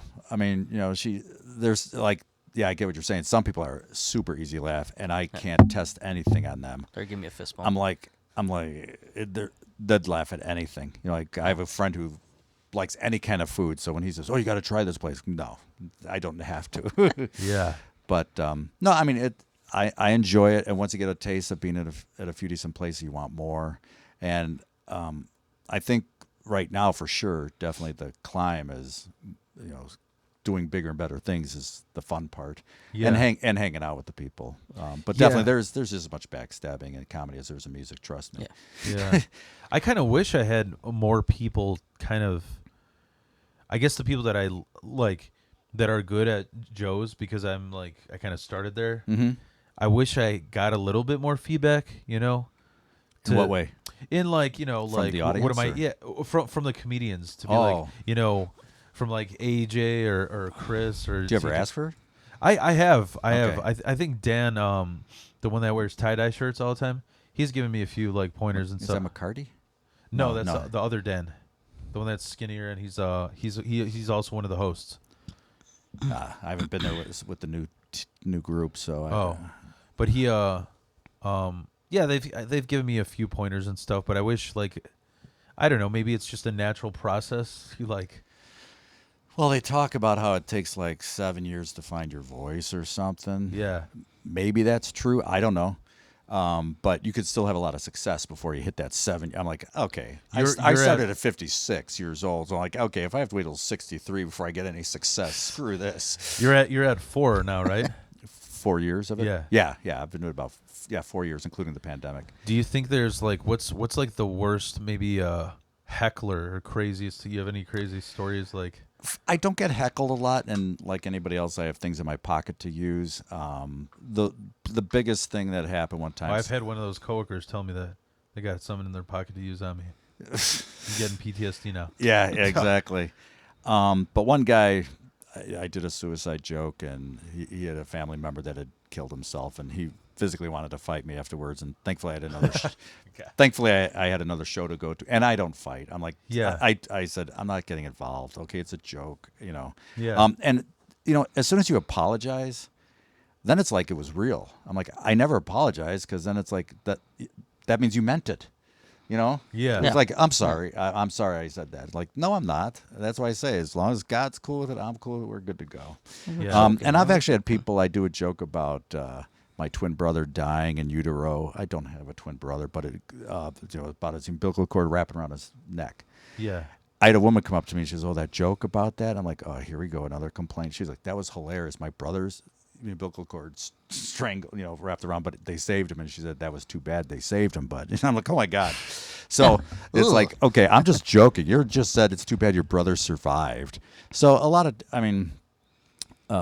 I volunteer with hospice and visit sick kids in the hospital, and people like punching down. Don't punch down. And I would say people just want to be included. And you talked. Were you talking about there was a guy in a wheelchair? Oh yeah, the guy. Okay, I've done shows where there's people in wheelchairs, and I do jokes. But when you're making fun of kids, you have no other choice but to punch down. Yeah, exactly. The height thing is an issue. But if I believed half the stuff that came out of my mouth, I'd be the world's worst person. But again, I just like the challenge. I like the challenge of seeing if I could take something super dark and get people to laugh. Yeah. Nothing more, nothing less. That's all. I feel like push the envelope a little bit. I feel like there shouldn't be any borders. Like if you're a fucking comedian, as long as if it's A plus B, C plus D, as long as the fucking equation ends in laughter, or the attempt to laughter. Yeah. Right. That's the thing though. A lot of people forget the punchline, or they just go up there and say something shocking, or it's like, okay, where's the punchline though? I like doing misdirection stuff. I did a joke recently about moving my father into move my father into senior assisted living, and I know he's well taken care of, and what I like best about it is the convenient location. It's right across from the cemetery. So people think convenient location. I was like, oh, it's close by to his house. So that just little misdirections like that. Yeah. What I was gonna say, what helped me with Chris and his class is like I explain it to people. They're like, well, is it gonna make me funny? I'm like, well, you have to have a passion for comedy first. What Chris's class I think did for me is say you were an accountant and you can only count with your fingers. It teaches you how to use a fucking calculator.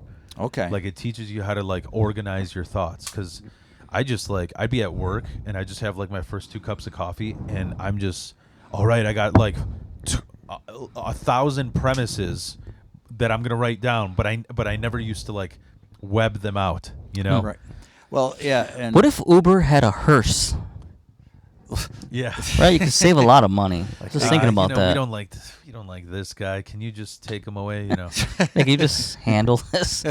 Like, you got one guy this is his But part-time job. You talked about music, and there's a lot of comparisons between comedians and musicians, and the challenge with comedy is you constantly got to be creating new stuff. Yeah.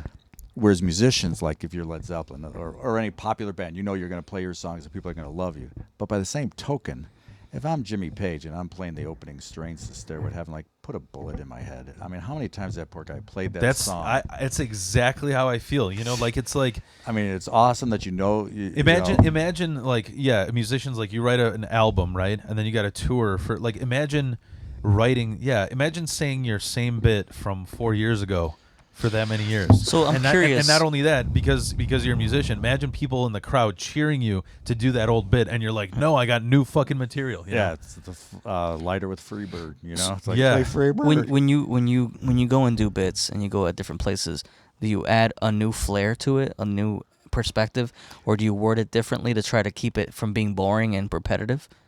Both. I mean, the thing is, like when we were in school and you're in English class, they're like, okay, you have to write a theme or whatever, an essay, and you're like, damn, this sucks. Yeah. Now and then they're like, oh, you got to edit it. When you do, for me at least, I'll have a premise, and the first level is a joke, a punchline anybody could think of. Yeah.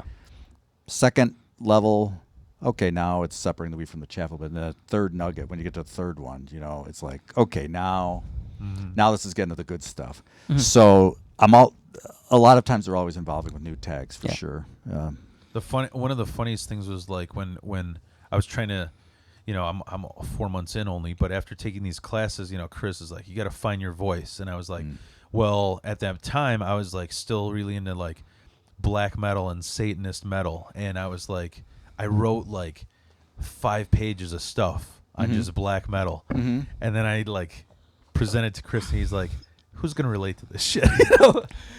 And so it's funny because I'm like waiting. But do you have punchlines? I do. I mean, in that black metal stuff. Yeah. But the funny part is that like some of the jokes people wouldn't understand. But the funny part is that like I was looking for, like, I still have friends in the music scene who play metal, and I'm like, yo, man, if you ever need a comedian opening up. But then the funny thing is, a lot of metalheads they're nerds, and they look to metal to cope with, the anger of life or what they went through. So for me to go up there and just like make fun of that, no, we don't want you here. Thanks, but no thanks.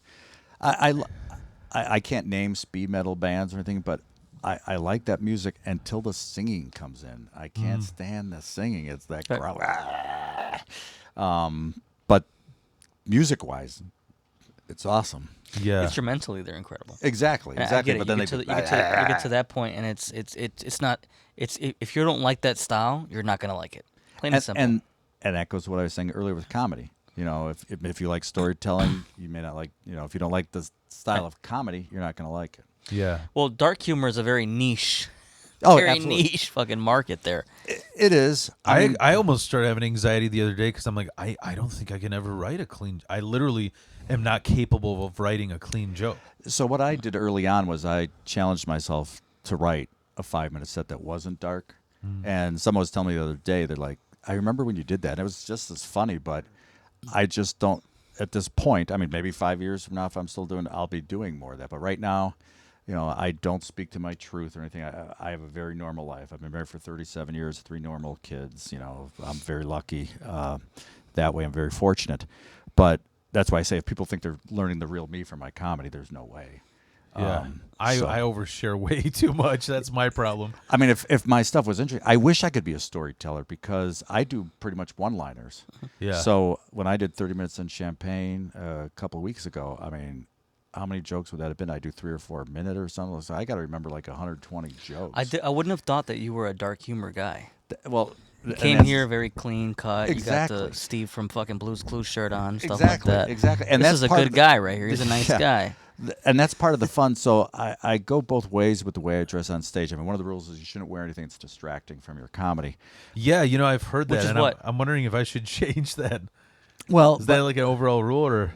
well, it's a guide, but who cares? Yeah. I did a show out at the Vixen in McHenry, and I wore a black shirt, but had lots of bright colors on it. It looks like an Ally shirt, and which was fine.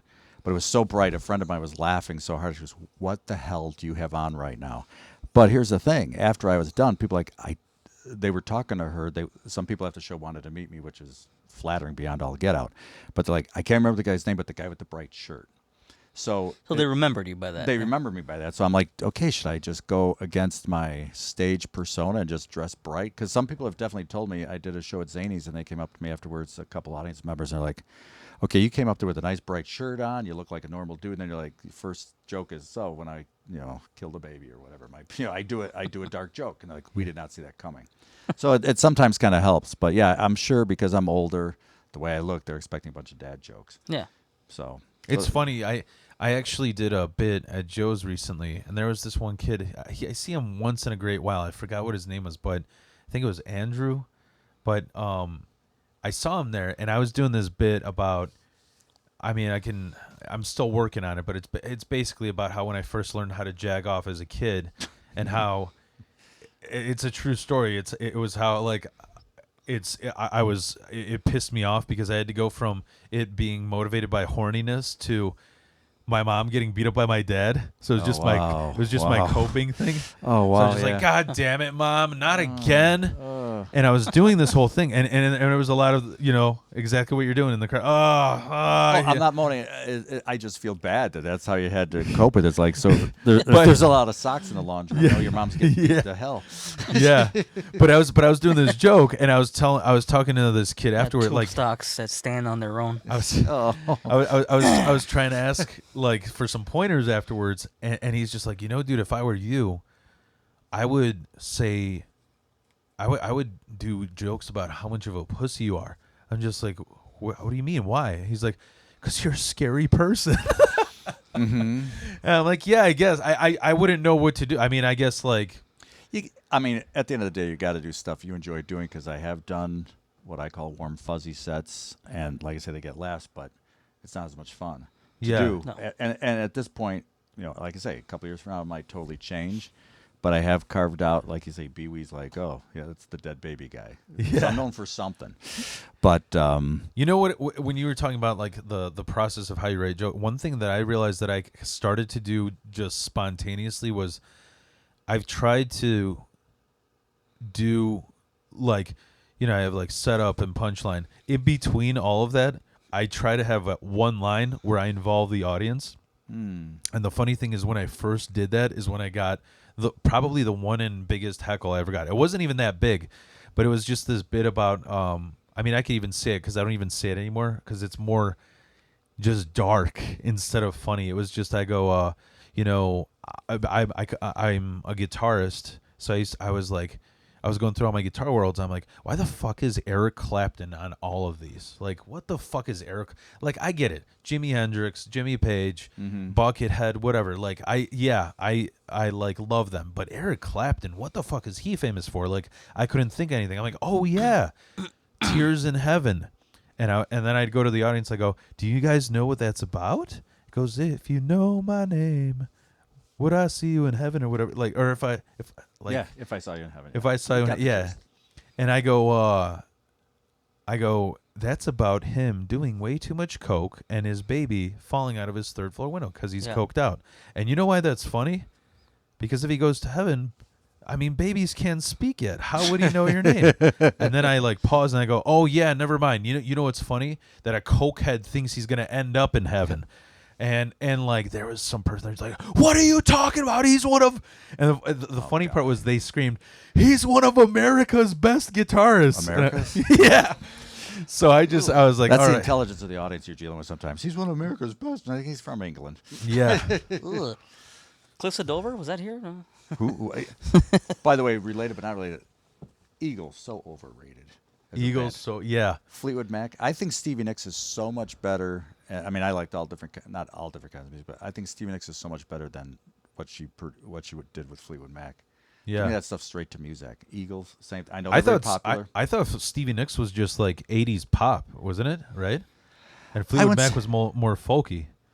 I'd say Fleetwood Mac was pop. Her stuff has more of an edge, more storytelling, more personal. Oh, okay. But just I like Thin Lizzy's. Hold up. now. Phil Lynott, Yes. Now, Gary Moore, great guitar player. exactly, and it's interesting you mentioned Thin Lizzy because I liked them, but I only knew their hits. Yeah. But Same. I've done deeper dives. They got so much good music. Yeah, Dancing in the Moonlight was probably my favorite. And they said the reason I ever broke in America was something would happen every time. Like they just came out with Boys Are Back in Town, the album, or was that no? The album was called Jail. Was it called what was the album? Jailbreak. It was Jailbreak. called Jailbreak. And, Okay. and there is the The Boys Are Back in Town. Okay, Town. but that's the one it was on. That's on the same album, I think. Yeah, it is. The And Toy so that Story was the soundtrack? yeah. So that album was doing well, and then Lynott had issues with his hair when he cut his foot or his hand or some damn thing, and so they had Who? to cancel the tour. Lynott? Yeah, he Yeah. did. And We had a serious drug problem. oh, absolutely. I mean, that's what killed him. But it was I enjoy watching documentaries about him. I mean, he was one of the few black people in Ireland. You know, That was a musician that was known too. Yeah. yeah. I mean, I was just talking about how funny it is that like people in Europe, like it's such a like the outrage scene in America is so like entertaining to Europe because a lot of people in Europe, you know, it's okay, or it used to be okay to be like national. Like what nationalist means is like you're just proud of your country. Right. That's what it means. People get it mixed up with national socialist, but it's like what I thought was funny is like I remember just a long time ago I was like I've never seen a black person speak Polish. So I tried looking it up on YouTube, and it was one of the #1 searches, and it was like watching that. I'm not gonna lie because I'm a fucking Polak. It was like watching a UFO landing. I was like, Wow. I've never seen this before. wow. I never thought of that. But yeah, I remember growing up as a kid being Polish, and back then it was like STP, stop teasing Polacks, and all this kind of old hacky stuff. And you know, it didn't bother me, but I knew I was Polish, and then I was German. What too. did you say? STP? STP was the motor oil. Oh, And see, I'm older than you guys, but Oh, STP stands for I Stop see. Teasing Polacks. I I was German too, and I'm like, oh my god, we killed all these people. I have a bad track record here. But You want? Oh, you know what? I don't know how much. It's up to you when you want to stop. I don't know how much. we can keep going a little bit, but I'm getting Yeah. hungry. I got to make dinner. Yeah. Whenever it's 7:03 right now. What do you want to go to 15. 7:50? Okay. I want to tell you a quick funny ass story. I think you'll like this if you like dark humor. Unfortunately, it's a real thing. It's a real thing that happened, and So much the better. yeah. So okay. So when I was a kid, I went to so when I was in like the first time I went to Poland, I was born in Chicago, but I didn't know English until I was like 12 or 10 or something. Wait, you were born in Chicago, Yeah. but then when did you go to Poland then? I went when I was in 3rd grade. So up until that point, you're still just speaking Polish? I was speaking Polish till I was 10 years old. I made Wow. I literally I tell everybody like I made it through English school by copying my Polish friends' homework, and just when they would call me, I would just go until they moved on until the next person. But Wow. so I Good school system. so in 3rd grade I went to Poland to visit my relatives, and one of the things we went to was the concentration camp museum, and this kind of Not quite Disney World, but hey. it's as Disney as Poland gets, Get, you know. yeah. It's a dark culture, but Holy cow. there's a Mickey Mouse greeting you, you know. Yeah. But what was hilarious is like because I'm a kids are awkward and stuff. Like I just remember whenever it'd be like, all right, we're taking a picture, smile. So there'd be all these pictures I had where I'm in front of a row of Jewish ovens, and I'm just like Thumbs up? "Hi." Yeah, thumbs up, smiling. And I remember about I think it was 2016. My mom was like, we haven't visited our family in so long. We talk online, but let's visit them. Like we don't know how long. This is when my mom was live, and so like That's usually how you go to. yeah. But We took her when she was dead. It was awesome. weekend at Bernie's. weekend Yeah. at Bernie's, weekend yeah. at Ursula's. But so we so she's like, yeah, we should go again. And this time I was like, in all honesty, don't listen to this Kanye West. You're not going to like this with your anti-Semite but I was like, there's a shit ton of like Holocaust jokes and shit in America, like when I watch South Park and shit, I was like, maybe I should go now that I'm older and try and really understand. Because like even my great aunt was a concentration camp survivor. Wow. And she actually, here's side note, what's crazy. She gave me these, they were doctor's notes. That like they put your picture on it and you can go see the doctor, and they were stamped with Heinrich Himmler's signature. Holy. And I had 3 of them, and the crazy thing is, you can't. The only person you can sell them to is Nazis. yeah. So I fucking sold them to an alt-right like gun market. place because I was like, I don't want to keep this shit around. Yeah. So I just sold it to that, and they had some crazy shit there. Like Picture the dad from fucking American Beauty, the one next door. Yeah. It's got all the Nazi memorabilia. but so what happened on this? So here's what's fucking. This is crazy. Yeah, So get to the good part. All which right. is the bad part. all right. So I go to this concentration camp and I'm like completely moved. There's a fucking lump in my throat. I mean, my family was like getting annoyed because I was going through each, like, you get through the barbed wire, then you get through like they have the sleeping bunks where they're literally like 1.5 feet wide, because if you were any fatter, that meant you weren't malnutritioned enough. So you wouldn't be able to sleep comfortably. They made it so you wouldn't be able to sleep. So they were body positive.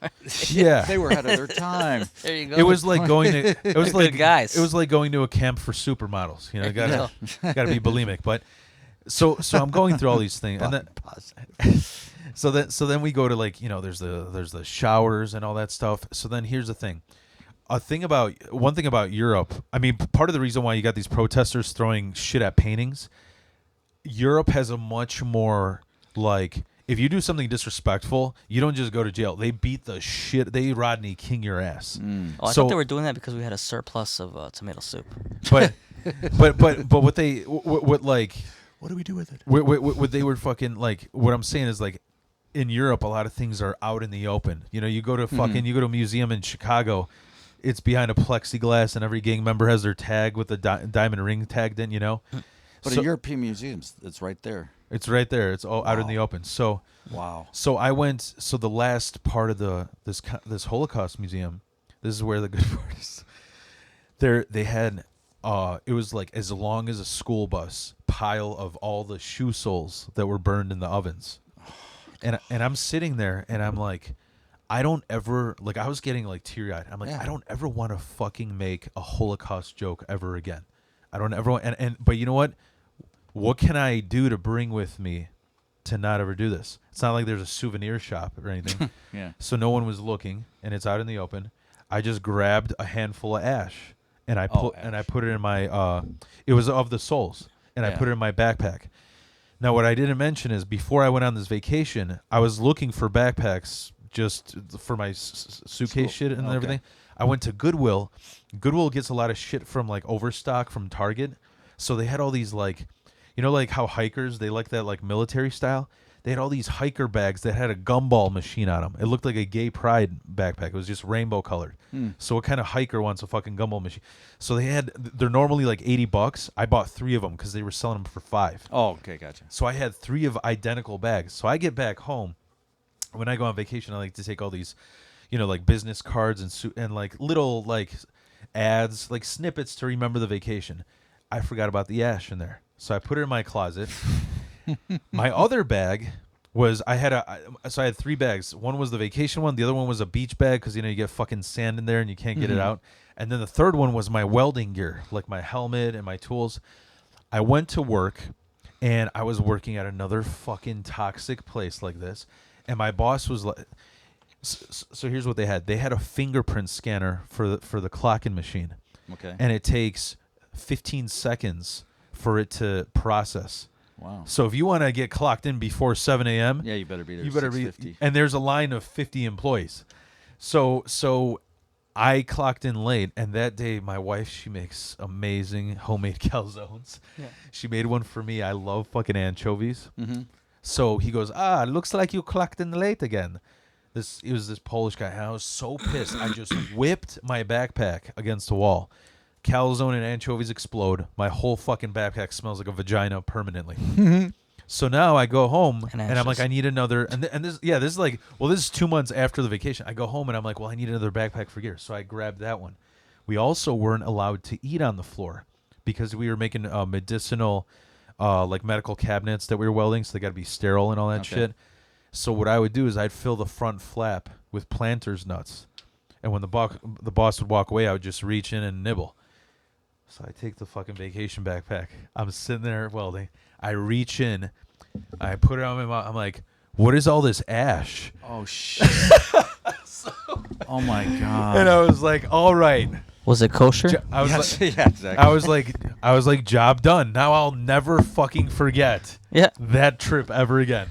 Well, on a related note, when Schindler's List came out, you know, I knew it wasn't going to be a feel-good movie, but I'm sitting there watching it in Florida with a friend of mine, and this part of Florida, a big Jewish population. Yeah. And the first half of the movie, I mean, the whole movie's tragic, but I'm like, when did they start saving the people? Because it was so realistic in that, and just thinking of being put into a gas chamber and that kind of stuff. And of course, me and this other guy, we're just eating popcorn because it's a regular movie. And then at the end, people are crying, and I'm like, it was not what I expected. Obviously, very moving movie, but I was like, start saving people. This is so depressing. But yeah, and people forget. I mean, you know, obviously, because you're Polish, and maybe that's why I know. But I mean, didn't like 3 million Polish people get exterminated? Yeah. And 6 million. I mean, Jewish people have better PR people or something, because they always, that's terrible what happened to Jews. There were 3 million Polish people. Yeah. That's one is too many, but 3 million is pretty damn significant. Pretty good amount. Because I'm. And then they couldn't even be held legally liable because all the Jews are dead. but yeah, because I'm like open to both. You know, I'm not a political fucking person, so I think I consider They say open to both sides. Yeah. The Nazis were not that bad. The Jews were great. Well, no, I play devil's advocate with anything, but what I'm saying is, like, that's why I was like, I asked the question. I'm like, I realized there's a shit ton of anti-Semitic Polish people, and that was their argument, was that what I thought was funny is, like, their argument was we like helped all these Jewish people, like, by hiding them in our houses, and then, like, all these Jewish people are rich and we didn't get anything back. I'm like, that's a stupid fucking argument. Yeah. Like, what are they supposed to you know what's actually hilarious? That shop that I worked dead. at, that was that It asshole all goes boss. back to the job. It all goes back to the job. It was like 80. Callback. It was like 80% Polacks there, and I remember one day they would all you know, like that iconic, like, welders that the iron the city where the ironwork beam. where they're sitting on the beam. All the Polacks would sit in the lumber area on the wood, and they would just, like, talk amongst themselves, you know. And so one day I'm walking by, and they're just bitching about Jews. It was so fucking ridiculous. Like, these fucking welders, man. Yeah, but I walk by there, and I'm like, I'm gonna fuck with these guys, because I had just gotten a 23andMe done. Okay. And it said, like, you know, it said I'm like 1%. Like Gypsy Romanian and 1% Jewish, and then just the rest Polish. I thought I was gonna have, like, some Italian, because I get super fucking tan, and every shop that I've worked at, they just start talking Spanish to me because they think I'm Mexican. But anyways, I didn't see it. Yeah. I don't know, but I went to I walk up to these guys, and I just made up this bullshit fact. I'm like, you know, you guys are bitching about Jewish. You know, like, I read this article that if you're from Eastern Europe, you actually have a 50% chance that you have a lot of Jewish blood. And then he said the most Polish thing in the world. He's just like, well, maybe you should do less reading. Oh my gosh. That's a great. Stop bit reading, right pussy. That's a great bit. But yeah, isn't that the great reaction? Like when you present facts to someone and they don't want to accept them, it's like, well, maybe that's the reaction. Yeah. Good God. But anyway, Stop filling your head with nonsense. Yeah. Flat earthers and that kind of thing. Yeah. Well, I mean, is there anything other comedy related that you would like to talk about or present? No, I appreciate the opportunity to be on here. I mean, this was interesting, just talking about your job and Nazis and stuff. Yeah. Yeah. But no, this time went by fast. I'm just getting hungry now. Yeah. No, I mean, my neck's sore from turning this way the whole time too. I was like, yeah. Yeah, I old. mean, I do you know I've only met you I think twice, so I feel Oh, we see each other at LOL. yeah yeah That's been more than twice, isn't it? yeah yeah. I don't know what I'm talking about. I think I'm burnt out mean- from the stress. Yeah. I try to be welcoming. I mean, I think I asked what your name was or something like because I Yeah. didn't recognize you. And You know what's actually? Were you there when I took my shirt off? Yes. Yeah, that shit was fucking hilarious because you know what? I was like, what's going on here? Yeah. Well, you know, you saw that like Italian dude go up before, and he's like talking about his guns. Oh, I know. I'm like, what the hell is going on? That I was just trying to bust. Oh, you his told me balls. about him. He sounds insufferable. Yeah. He was. You know what? He, Like a- you know what? He some had kind a of meathead, He had a shirt right? just like you. Like this? Yeah. No. Fucking A. Well, no. I mean, he had a sweatshirt on, right? Then he took his shirt off. And Yeah, had like a tank top on. he had or like something. a canvas jacket, and then he had like those like meathead fucking hoodies that you lift with, where it's a hoodie but it's cut off. Yes. And he just goes, you know, do you remember what he said? He goes up there, and it's like we're like, are you gonna say anything? And he's just taking forever. He's like, yeah, gotta show off the guns. So then I'm like, I gotta bust this guy's balls. So I went up there, I just showed off my belly, and then I just hear some women screaming. I'm like, all right, I guess I'm doing the whole thing. And I did it. But then what's hilarious is Amy, you know Amy. Yeah, Amy she- Simon. Yeah. She we did Josephine's the Tuesday afterwards. She's like, my friend's in love with you. Are you single by any way? Oh my gosh. And then I'd have people ask me like, "Are you taking your shirt off again?" I'm like, "No, it was for that one fucking Italian meathead, dude. I'm not gonna Amy Schumer and Bert Kreischer, you know, right, like, right. Yeah, definitely Bert. Yeah. That's the first thing that came to mind. But yeah, I knew why you were doing it. But I was like, that's the fun and the danger. You were of doing open it mics is that satirically, you'll- where yes. Bert is like that's his bit. Yeah. Yeah. I never quite found Bert funny. I don't know. I know who he is. I don't watch him. I- Some people say they're his favorite or he's their favorite. Yeah. So, but I again, it do- goes all to how subjective it is. I like him. I think he's like a lovable person. Like he's kind of like a oaf, you know. Yeah, maybe that's what his shtick is. Yeah. Or his persona, I should say. But anyhow. Do you got any favorite mics you're doing or any plugs you want to do? I had a lot of fun at the Woodridge mic on Monday. Why are they saying it's like an opening? Is it actually like a grand opening? It's never been there. the mic? That was I don't know what mic the is- soft opening was talking about because the bar's been there forever. I think. Oh, okay. So I didn't know what soft opening meant. I mean, it was, but that was good. There was some audience there, but there were a lot of really fun and good comedians there. That was great. I try to get in the city some. I try to do both. I mean, Comedy Vault I enjoy going to. Laugh Out Loud, obviously, that's only 10 minutes from my house, so I try to make that one all the time. I've had a few people tell me like from Josephine's when I'm like asking about Comedy Vault, they tell me it's like a different animal. Like it's than Well, it's an Joe's. actual comedy club, Yeah. so that But what I mean, I'm like, what does that mean? Is it harder to get laughs there? Is it like no, I don't know what I don't know what they mean by Yeah. that. You know, I try to do mics where there might be an opportunity to get a show booked from it or something. You know, like Lincoln Lodge as a whole, they do so many shows there. So you go Yeah. there, someone might, hey, can you do my show? You know, one last thing I wanted to ask you is like, when do you think that you've been doing it for 4 years? When do you think you felt like you were prepared to start getting booked, like to start promote, like emailing and getting some like? That's a good question. Initially, what would happen was people came to me, and these are bar shows initially. So Yeah. I wasn't emailing things now, but now I try to do, I have clips, and like I said earlier, I've been fortunate enough to do some of the legit clubs in Chicago and the suburbs and a couple outside the market. But initially, it was people coming to me, and so then I was like, okay, if they're asking me, I must be halfway decent. Yeah. But yeah, there's definitely clubs like we were talking. You don't want to go to some of the real clubs until you're at another level. Yeah. Yeah. Because the cliche, you get one chance to make a first impression, and it's crazy. You may not have a good night for whatever reason. I was like, I remember that guy. When you do like those like when you do like say like Zanies, do you need what do you need, like a solid 15? No, I mean like the showcase they do on Tuesday. I forget what it's called. 8 at 8. It's called. I think I can't quite remember. The one downtown Tuesday night, you do 8 minutes, sometimes 10. Okay. The features there do like 25. Headliners do anywhere from 45 to an hour. I mean, to get up to the featuring level, you're doing at least I would say at least 20 to 30 minutes. Okay. And then hosting, every place is different. But hosting, I got to get better at that. I've done it a few times. I mean, I've done it at Mike's plenty of times. That feels intimidating as hell to me. Yeah, I mean, Why?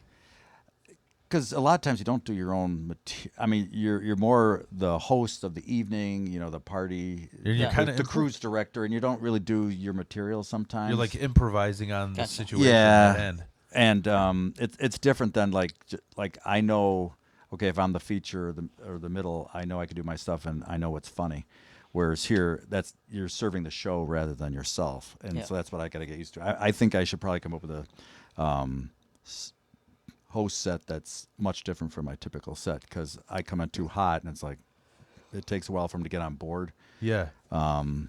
Eventually they do, but it's like the host typically isn't necessarily doing dark humor. So, but Right.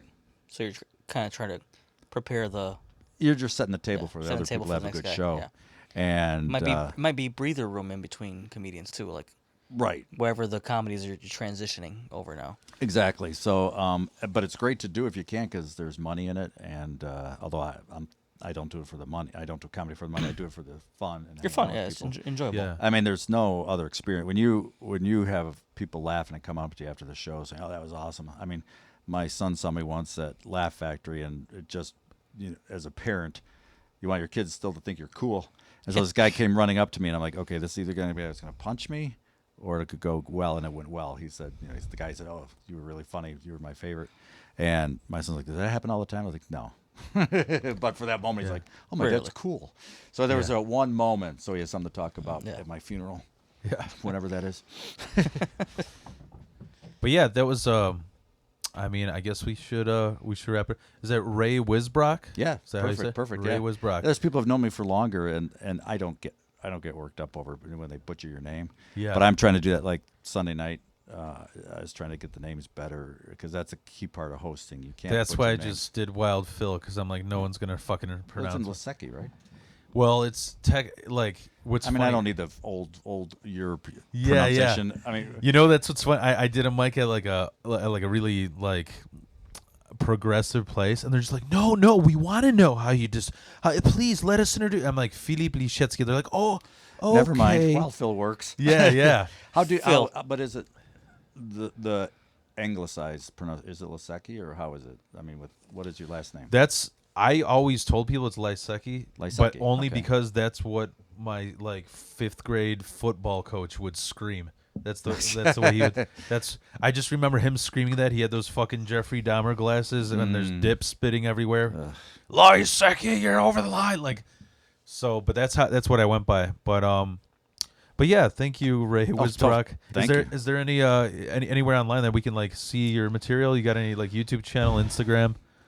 Not really at this point that I'm promoting. No. That's the one challenge. I mean, I put some things out on Instagram. I do have Instagram. I have a YouTube channel, but it's old stuff. So I need to get better at that. Okay. I just want to be funny, but I realize these days you gotta have an online presence too. Yeah. Unfortunately.